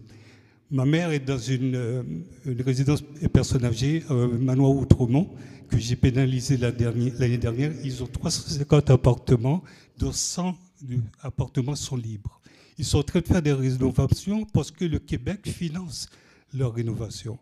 Et présentement, ils ont donné des loyers à des étudiants parce qu'ils n'arrivent pas à remplir les résidences pour les parents. Et ils mettent nos parents à risque, ce qui fait que depuis le mois d'avril, je demeure chez ma mère parce que c'est des horreurs, alors qu'ils ils auraient pu effectivement arrêter de financer ces grandes entreprises, dont le Manoir Outremont, qui a 35 petites compagnies entre eux pour démontrer un moindre profit pour avoir plus de financement. Donc arrêtons de les financer et construisons des logements sociaux. Merci. Est-ce qu'une autre personne aimerait peut-être poser une question ou soulever peut-être une dimension sur laquelle vous avez envie qu'on qu'on approfondisse en compagnie de Stéphanie et Amel également?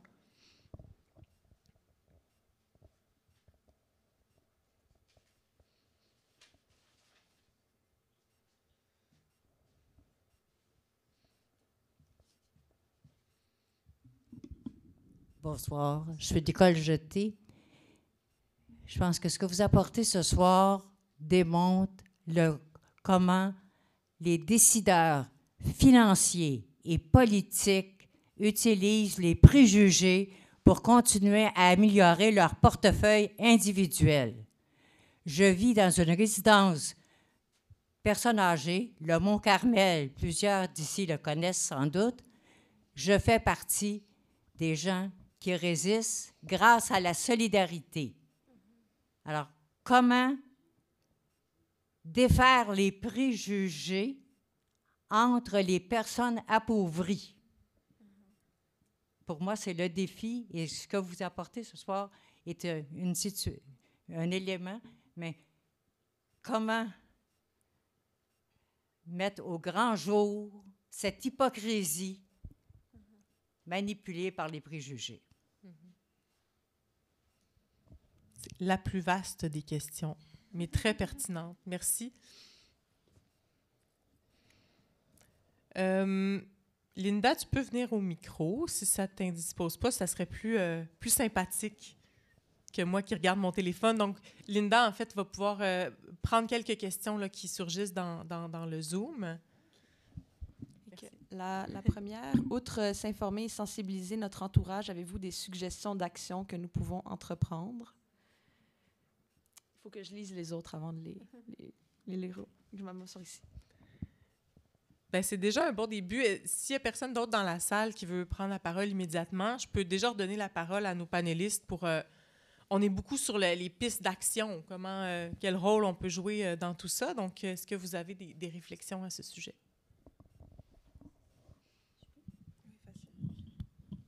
Je voulais juste prendre quand même un moment pour féliciter la mobilisation des résidents du Mont-Carmel. Nicole Jeté, elle a cru bon de se présenter, mais moi, je l'ai vue arriver de loin, puis je savais très bien qui elle était.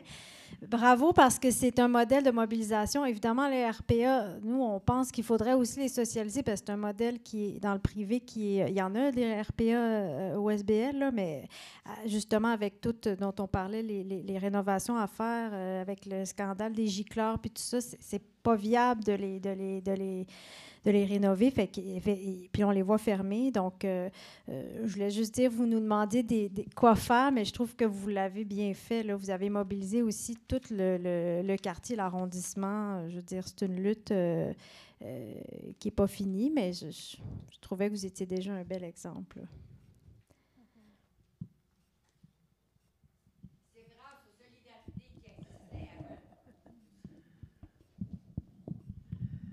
Oui, le thème de la solidarité est important, en fait. Je pense qu'on ne peut pas s'en sortir sans bâtir des alliances solidaires et actives. Pas juste des alliances qui sont bâties dans une espèce de supériorité morale ou de charité. Je pense que c'est important vraiment de shifter la narrative et de nous dire que nos libérations dépendent des libérations des personnes les plus démunies de la société. Pendant qu'on grignote des droits aux personnes les plus démunies, on grignote les droits de tout le monde. Quand on fait rentrer, par exemple, des personnes travailleuses temporaires dans le secteur de la construction, alors qu'il y a des emplois qui sont bien protégés par les syndicats, dans quelques décennies, les syndicats même deviendraient obsolètes, parce que les employeurs, c'est quand même un sacré tour de force d'arriver dans un contexte de pénurie de main-d'œuvre et de donner encore plus de pouvoir aux employeurs, de créer des enclaves où les personnes ne peuvent pas défendre leurs droits et sont obligées d'accepter des conditions moindres et des abus et de l'exploitation. Donc ça, à terme, ça va finir par altérer les droits de l'ensemble des travailleurs et des travailleuses du Québec. Et c'est en étant ancré dans cette croyance qu'on doit lutter ensemble, pas dans une posture de dire « je dois le faire parce que moralement ce serait juste ». Nos libérations sont interdépendantes. Notre existence sur cette planète, la pandémie a fait une démonstration incroyable en fait de comment nos sorts sont interdépendants. Aujourd'hui, on ne parle pas assez des déplacements forcés, mais on a comme catégorisé les réfugiés demandeurs d'asile, alors que ça découle de la Convention de Genève, qui n'a absolument pas été réfléchie pour le contexte actuel qu'on a aujourd'hui. Mais les déplacements forcés prennent plusieurs formes, et ce n'est pas juste les guerres qui font déplacer les gens. C'est quand le Canada agit dans différents territoires et rend les conditions de vie de différentes populations impossibles. C'est ça qui déplace les gens. Les gens ne viennent pas ici de gaieté de cœur, ils sont déplacés.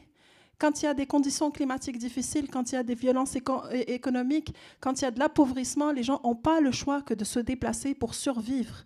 Et les violences devraient inclure l'ensemble de ces violences-là et non pas juste les violences de guerre. Donc je pense qu'il y a quelque chose qu'on peut faire au niveau de notre propre éducation populaire, dans nos propres communautés. Déjà, le fait de se réunir ce soir, c'est extraordinaire. On va repartir et disséminer cette parole et ces arguments. Je pense que des espaces où on peut se bâtir des outils d'autodéfense sont très, très importants dans un contexte néolibéral, comme je le disais tout à l'heure, qui ne nous laisse pas, en fait, où même le fait de se rassembler devient un grand privilège. Quand on est en train de trimer, il y a des personnes qui ne sont pas là ce soir. Moi, j'ai le privilège de pouvoir venir et prendre la parole et d'être payée pour la première fois depuis 10 ans pour faire le travail que je fais. Je tiens quand même à le nommer parce qu'il y a des personnes qui ne peuvent pas faire ça, qui sont en train de enchaîner 3 jobs pour pouvoir survivre. Et donc, c'est important de garder ça en tête, d'être à l'écoute de ce que les personnes vivent et d'amplifier les voix des personnes les plus démunies, mais de considérer que leurs luttes sont nos luttes aussi. Et d'ailleurs, la semaine d'action pour la régularisation et la justice migrante va se déployer toute la semaine, mais faisons en sorte qu'elle se déploie toute l'année. Les personnes en ce moment qui vivent la détresse de la perte de statut, il y a plus de 500 000 personnes à travers le Canada, ça c'est au plus bas mot, là, parce qu'on n'a pas de chiffres malheureusement, mais plus toutes les personnes qui vont tomber sans statut à cause des dernières mesures de resserrement. Et ça prend des mobilisations, pas juste des personnes démunies, parce qu'elles ne votent pas. Elles ne sont pas dans l'équation politique, elles ne sont pas dans l'échiquier. Trudeau, il a regardé, il a dit, les sondages, les Canadiens veulent moins d'immigration. Fait allons-y avec moins d'immigration. Mais justement, si on est citoyen et citoyenne, il faut qu'on utilise notre pouvoir, notre privilège pour faire shifter la narrative, pour faire shifter un peu cette équation politique. Fait que je pense qu'on a comme beaucoup à faire, mais on peut commencer déjà dans nos communautés et aussi utiliser notre pouvoir politique et notre privilège de citoyens, citoyennes, résidents, résidentes, aller aux manifs, suivre ce qui se passe. C'est écœurant. En fait, c'est vraiment désastreux en ce moment de voir que le gouvernement Trudeau a promis un programme de régularisation large et inclusif depuis 3 ans. Que depuis 3 ans, les gens prennent la rue, se mobilisent, écrivent à leurs députés, envoient des cartes, etc. Et qu'après 3 ans, ils reviennent sur cette promesse. Ces personnes ont mis entre parenthèses leur vie. Même ceux qui pouvaient aller chercher, faire des processus pour faire une demande humanitaire, etc., ont mis ça en stand-by en attendant le programme de régularisation. Et tout d'un coup, ils reviennent sur la promesse, mais ils font pire, ils resserrent encore plus les mesures pour créer encore plus de personnes sans statut.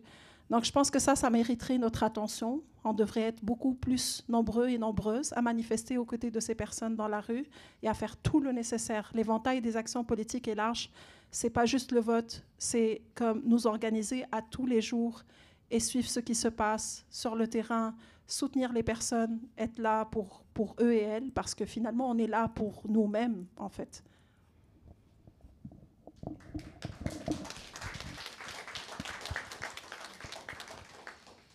Merci. Est-ce qu'il y a d'autres questions? Je vois que... Oui, tu peux t'approcher.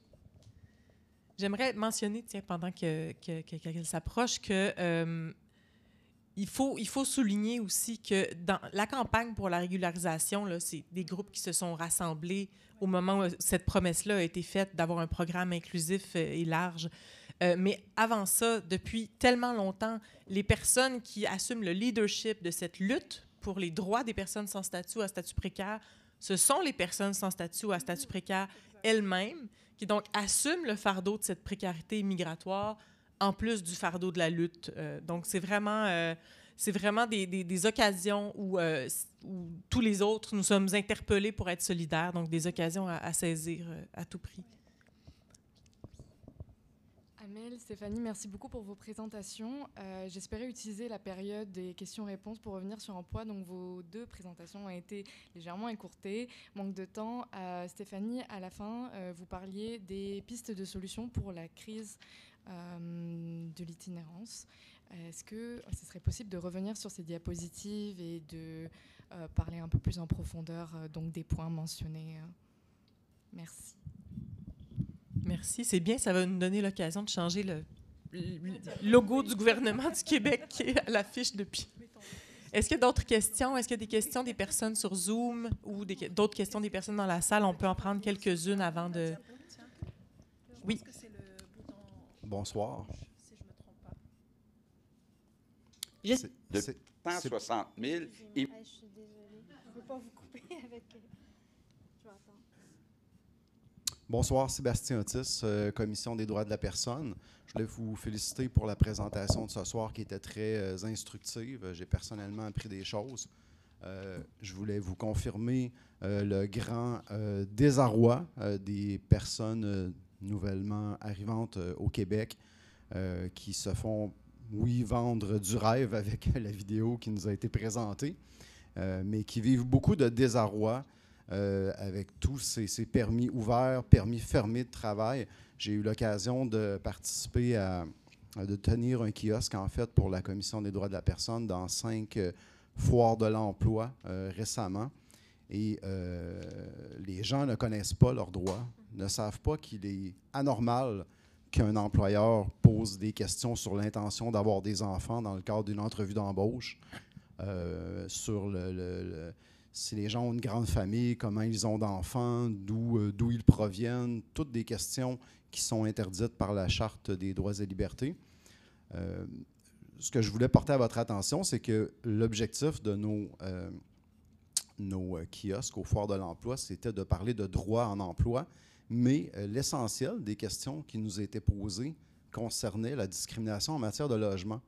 Et ça m'a surpris parce que ce n'était pas l'objectif de notre kiosque.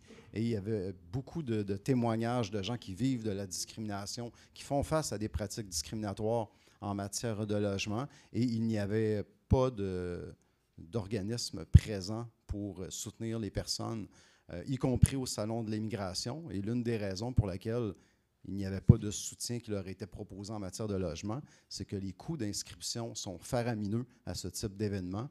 Et enfin, ça c'est un autre problème, là.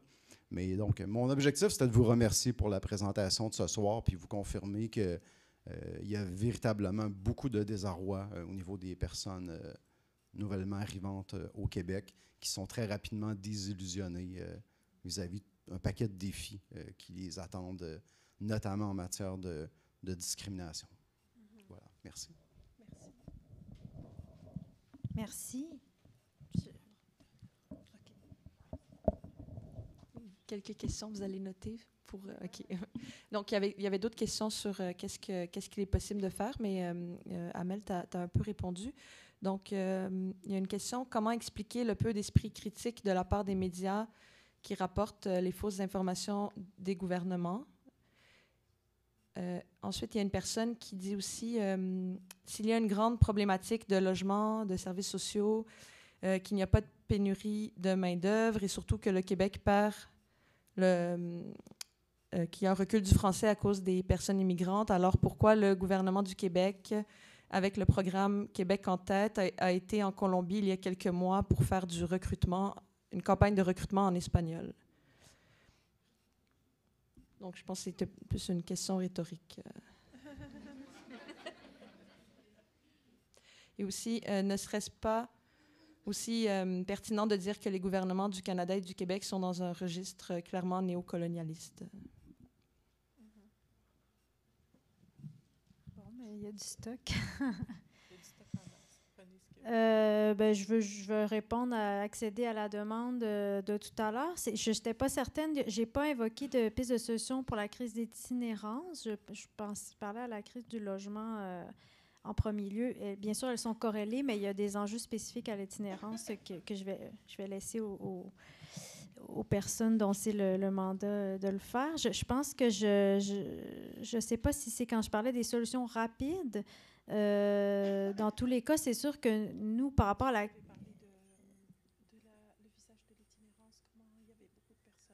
Ouais. Ah, est-ce que c'était sur les causes invoquées pour la... Je ne vois plus la personne qui... Oui. Ah, dans les dernières.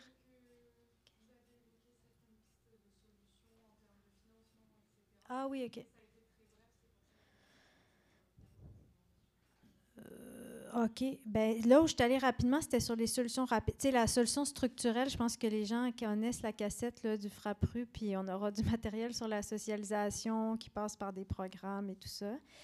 Puis je disais que ça peut aller vite, la levée de terre, si les programmes et les financements sont adéquats. Ceci dit, si on veut des solutions rapides pour remettre rapidement sur le marché des logements plus abordables, mes solutions rapides, d'abord, je pense que c'était peut-être pas cette slide-là, c'était les réguler le Airbnb, d'abord.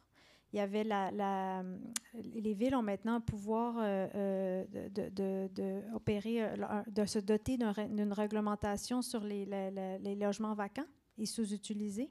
Ils ne le font pas toujours, mais c'est un pouvoir, un règlement de taxation. Là, puis on pourrait faire d'une pierre deux coups puis utiliser cet argent-là, je ne sais pas si je le disais, pour financer du logement social. Il y a aussi un autre pouvoir des villes, c'est l'expropriation. Donc, propriétaires délinquants, on pourrait aussi récupérer ces immeubles-là et les socialiser. Puis, ce que je parlais aussi rapidement, c'était quelque chose dont on parle moins souvent, c'est la réforme d'aide sociale. C'est que la loi sur la vie maritale, dans le fond, ceux qui rencontrent les critères de vie maritale, de vie commune et d'entraide mutuelle sont pénalisés à l'aide sociale. Ils ne peuvent pas joindre leur dossier. Puis souvent, elles demandent de pouvoir, on appelle ça le droit à l'amour, là, c'est juste de pouvoir vivre ensemble sans être pénalisés. Fait qu'il y a beaucoup les personnes sur l'aide sociale le savent très bien, ils habitent souvent pas avec leur conjoint pour cette raison. Puis en période de pénurie de logement, là, c'est carrément indécent. Là, c'était les solutions rapides. Là, il y en a d'autres, là, mais c'est celle-là dont je parlais tout à l'heure.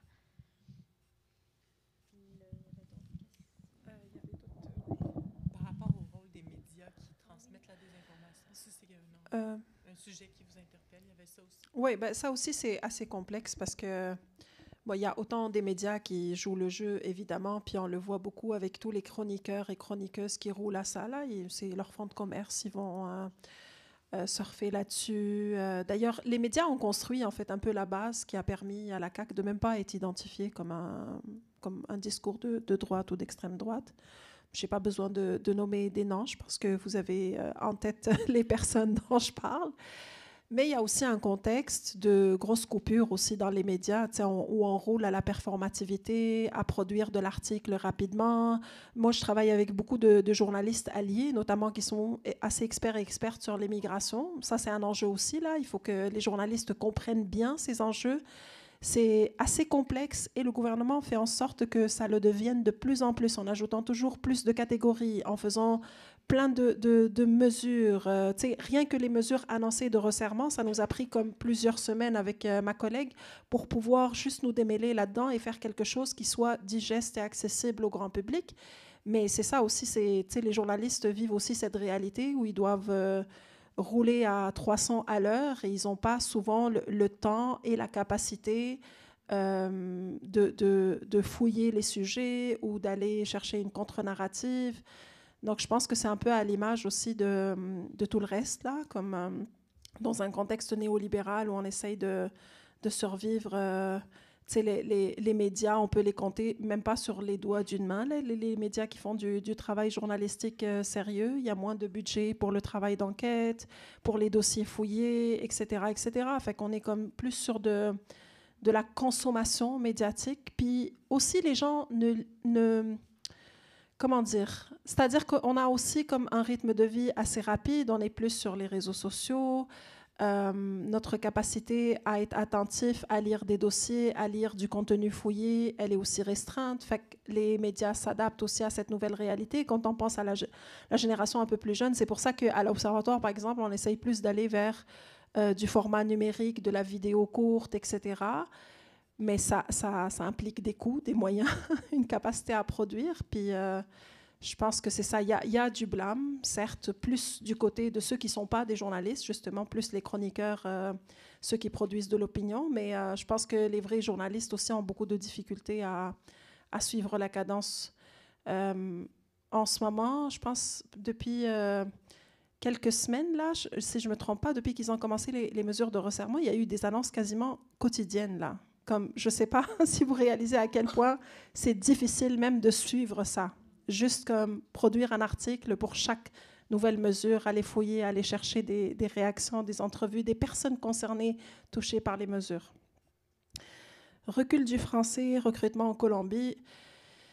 Écoutez, les dernières coupures drastiques dans les services de francisation, on peut s'en parler pendant que la CAQ dit que c'est un vrai problème, que l'immigration, c'est un vrai enjeu qui porte atteinte aux Français, à la francophonie, comment les migrants, surtout les réfugiés demandeurs d'asile, ça c'est leur cible de prédilection.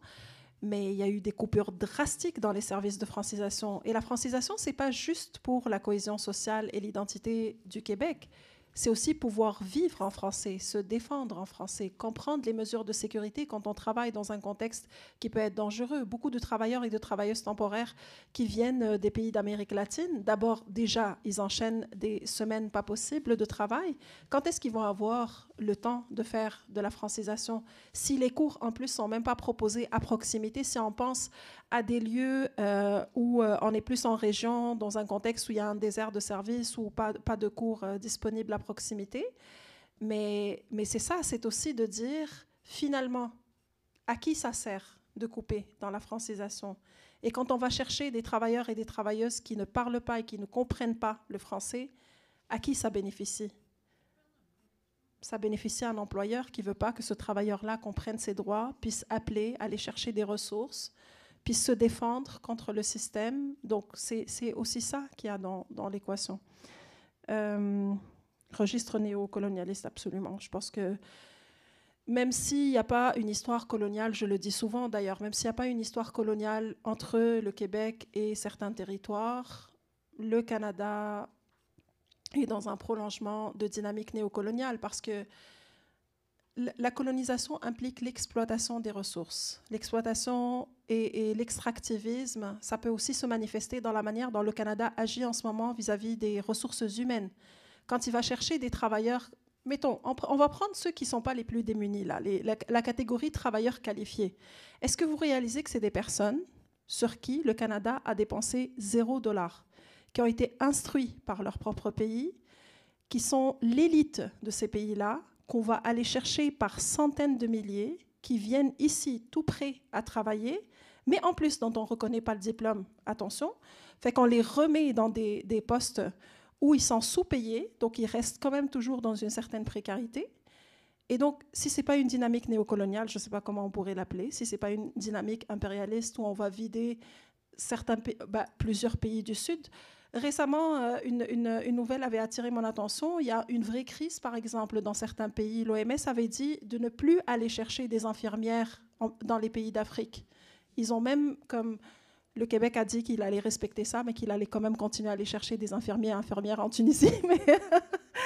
Mais c'est ça la réalité. C'est que quand on va chercher des personnes qualifiées qui ont fait des études, c'est aussi une dynamique extractiviste néocoloniale où on va priver ces territoires et ces pays de ces ressources humaines sur qui leur gouvernement a investi.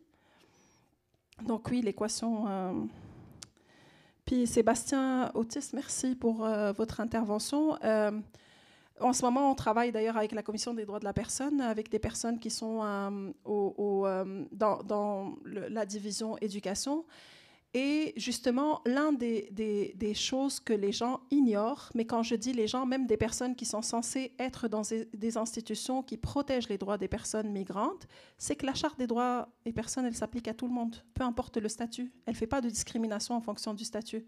Et ça, c'est quelque chose qui est méconnu, parce que même quand on accompagne des personnes à statut précaire, elles ne savent pas qu'elles peuvent aller, si elles sont victimes d'agressions, d'actes criminels, etc., qu'elles peuvent aller chercher des services. Mais des fois, quand elles vont chercher des services, les institutions elles-mêmes ne savent pas qu'elles n'ont pas le droit de leur demander si elles ont un statut ou pas, si elles sont résidentes ou pas, si elles peuvent leur refuser ou pas.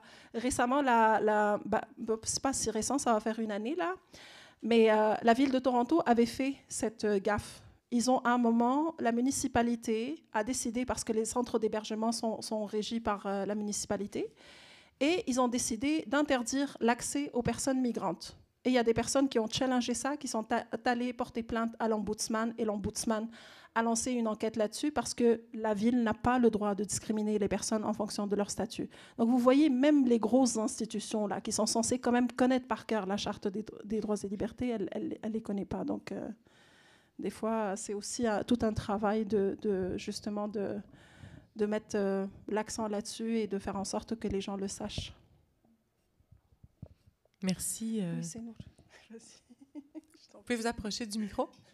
Bien sûr. Je ne sais pas si... Est-ce qu'il y a quelqu'un d'autre qui vous... Je pense que... C'est ça, vous étiez approché, mais pas debout, donc je m'excuse, j'ai pas... Et là aussi. Est-ce que vous voulez merci vous infiniment approcher?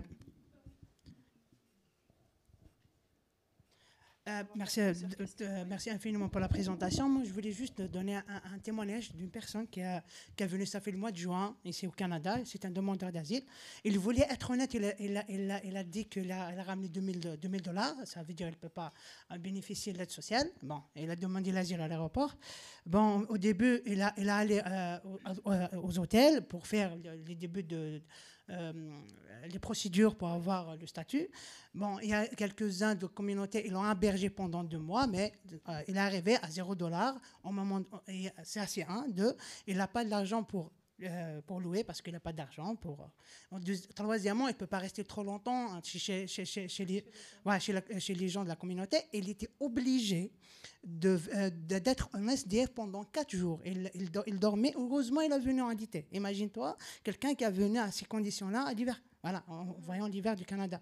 Il a resté 4 jours dans des parcs.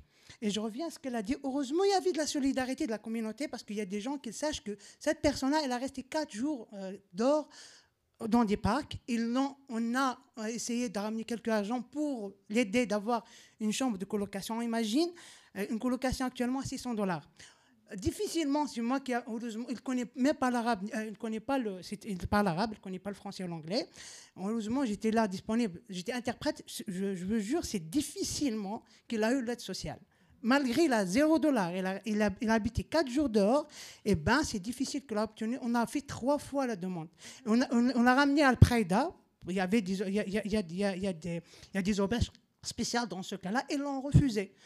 Parce qu'il a ramené $2,000 avec lui.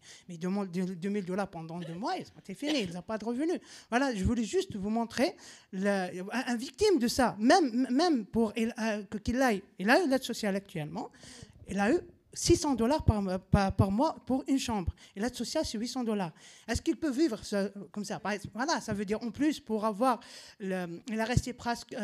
ça fait même pas longtemps qu'il a eu le permis de travail pour commencer à travailler. Heureusement que maintenant, il essaie de travailler avec le permis de travail.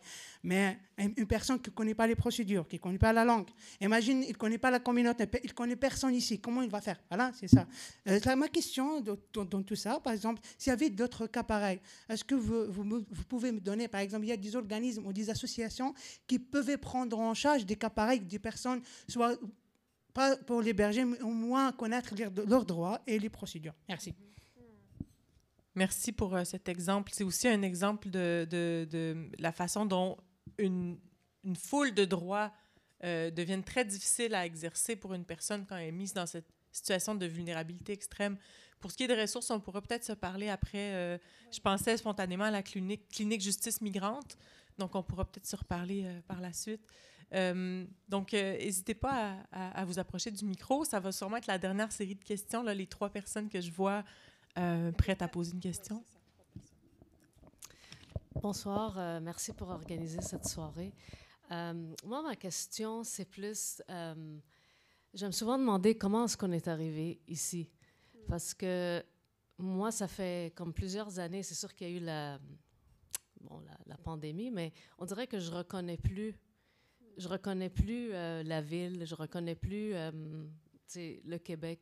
Il y a plusieurs choses que je remarque. Et peut-être il y a des choses qui sont invisibles à nous, mais que ce soit la crise du logement, que ce soit les travailleurs temporaires. Je ne sais pas, comme je prends le métro, puis je remarque qu'il y a des populations différentes que je ne voyais pas avant. Je me demande d'où elles viennent. Je remarque qu'elles ne parlent pas ni l'anglais ni le français. Fait que c'est comme, en tout cas, et vous parlez souvent, vous utilisez le terme néolibéral. Ce n'est pas un terme que je comprends vraiment. Peut-être le terme capitaliste, je suis plus capable de comprendre qu'est-ce que ça veut dire. Mais c'est juste, je ne sais pas si on peut profiter un moment de cette réunion pour, si vous pouvez nous donner comme un zoom out, puis dire qu'est-ce qui est arrivé? Est-ce que ça a commencé depuis 20 ans, 30 ans? Qu'est-ce qui explique la direction de nos gouvernements et de nos entreprises ici au Québec? Parce que pour moi, il y a comme une dissonance. Je pensais que les valeurs au Québec étaient plus sociales et socialement pensées. Donc, c'est ça. Merci.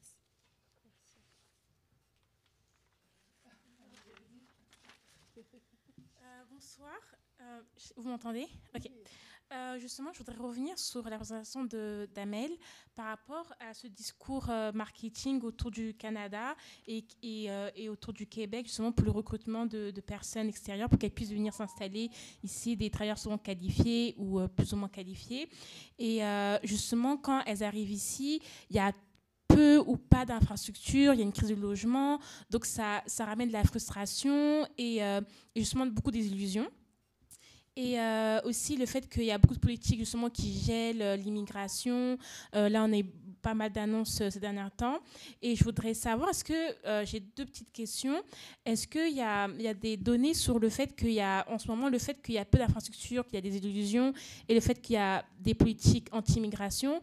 On voit aussi beaucoup de gens aussi qui retournent en fait dans leur pays d'origine. Est-ce qu'il y a des données sur ça?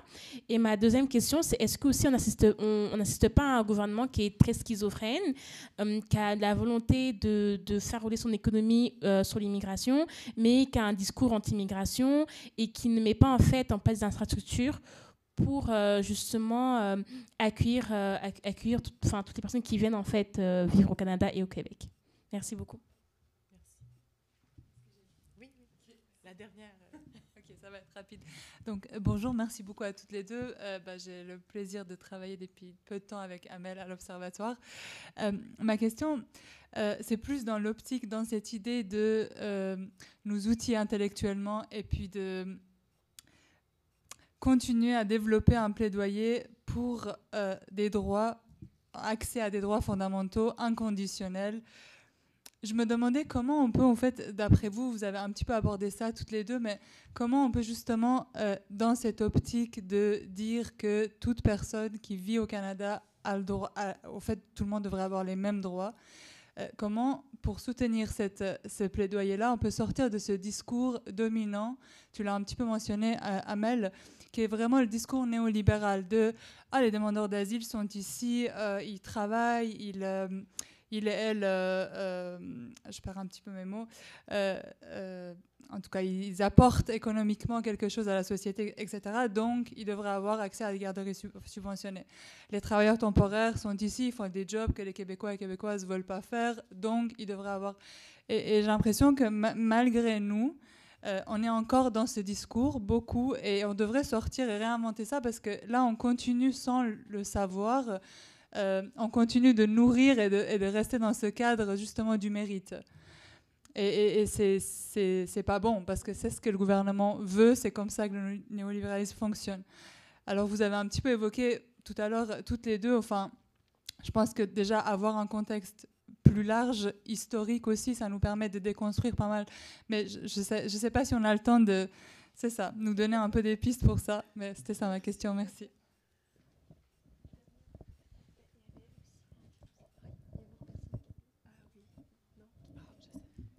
OK, la dernière question en ligne. Donc, c'est une personne qui demande si les discours politiques, là, les amalgames dans les discours du gouvernement qui associent crise du logement aux personnes migrantes, immigrantes, est-ce que ça a un effet sur les personnes migrantes dans leur recherche de logement, dans la discrimination qu'elles vivent? Donc, voici une panoplie de questions intéressantes. Est-ce que je pourrais vous proposer à peu près 2-3 minutes chacune, si vous le voulez, de mot de la fin, conclusion, sachant qu'on n'ira certainement pas jusqu'au bout de tout ce qu'on voudrait ce soir, mais tentative. Bien, je pourrais aussi vous donner des ressources là, par rapport à, puis je pense qu'Amel pourra renchérir, mais par rapport à l'historique des politiques migratoires, justement les changements qu'on a vus, là, il y avait un article de l'Observatoire des inégalités raciales qui parlait de l'historique justement, le changement de cap selon les fonctions. Bien, là, c'est parce qu'il y a toujours les fonctions latentes, là, qu'est-ce qu'on veut vraiment, puis ce qui est manifeste, là, qui a un désaccord profond entre ce que les gens disent vouloir. Fait que, c'est un article, je pourrais vous donner le lien. Puis d'ailleurs, c'est que pour faire l'article, la personne dont c'est Geneviève Vandé, je me souviens plus de son nom. Est-ce que tu la connais, toi? Oui. Elle avait aussi fait recueilli des témoignages des comités logements, entre autres, pour savoir justement s'il y avait un impact sur les récents amalgames. Et puis, effectivement, là, dans les comités logements, les gens nous rapportent ça. Et puis, il y a de plus en plus de gens aussi dans les ressources en itinérance qui disent on n'est pas outillés parce que là, on nous demande aussi un suivi, un soutien sur de faire des demandes, des demandes à l'immigration, des demandes, tu sais, fait que c'est partout, là. C'est vraiment un fait acté. Puis évidemment, quand en pénurie, les propriétaires ont le gros bout du bâton, fait qu'ils peuvent absolument discriminer. Puis, je veux dire, défendre ses droits, même quand il a droit à les exercer, quand le propriétaire a un vaste choix, quelqu'un qui a l'air tatillon, il va juste passer à côté. Là. Fait que c'est quand même important de leur dire, comme on voit qu'il y a des gens qui ne connaissent pas leurs droits, qui peuvent toujours aller à leur comité logement, puis ils pourront voir avec eux s'ils veulent les défendre ou pas et comment le faire. Mais c'est ça, rapidement. Là.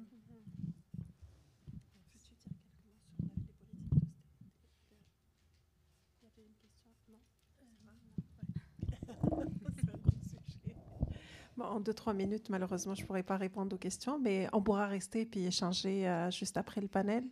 Peut-être juste rapidement, sur quoi je pourrais développer. Je vais juste renchérir sur ce qu'elle vient de dire parce qu'on a vécu nous-mêmes une situation comme ça à l'Observatoire. Quand on a commencé à chercher un bureau, on a été victime de discrimination. Donc, le propriétaire, il ne voulait juste pas nous louer. Puis, c'est ça. Il ne nous l'a pas déclaré, mais c'était assez manifeste dans la façon dont il a opéré avec nous, en augmentant de 50% le loyer, en faisant... il nous a sorti un bail impossible à rencontrer.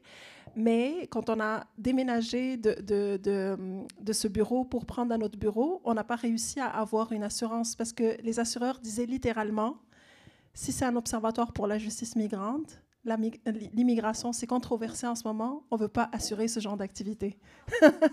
Donc, juste pour vous dire là, comme un petit exemple rapide du quotidien, puis nous qui sommes quand même outillés, là, on a des personnes qui sont juristes, on n'a pas mené une bataille là-dessus, parce que c'est quand même difficile. Il faut, peut-être que la personne de la Commission des droits de la personne pourra vous expliquer comment il faut faire la preuve de la discrimination, comment ça doit quand même répondre à une discrimination particulière, etc.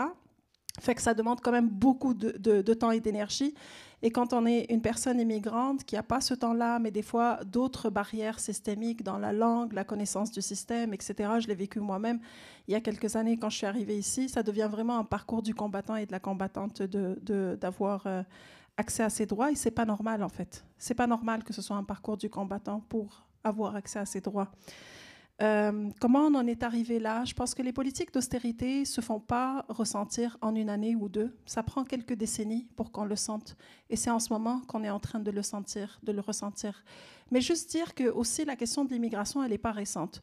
On a produit d'ailleurs un article là-dessus avec un outil bien vulgarisé qui retrace la ligne du temps avec les différentes lois migratoires.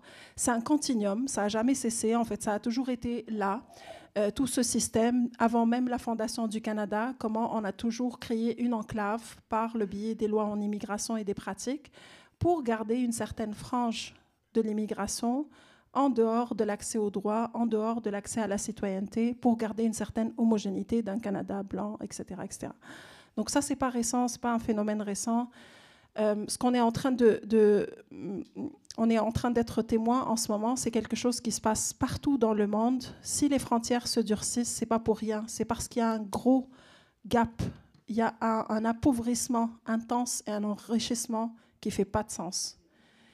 Et moi, je dis souvent aux gens qui me demandent comment on peut être des alliés, comment on peut aider les populations appauvries dans le Sud et tout ça. Je me dis, la meilleure façon d'aider ces populations-là, c'est de combattre l'accumulation de la richesse dans vos propres pays.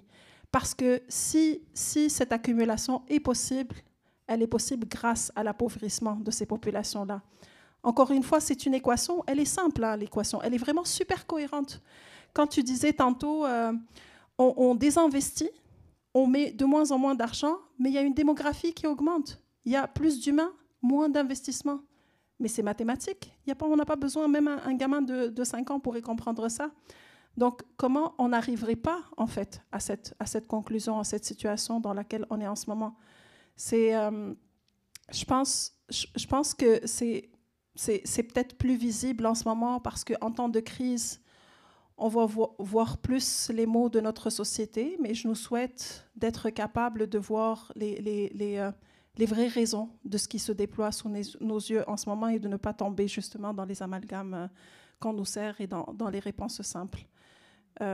Puis je remercierai encore une fois la Ligue d'avoir offert si généreusement cet espace, il y a eu tout un travail de mobilisation extraordinaire de Laurence et l'équipe.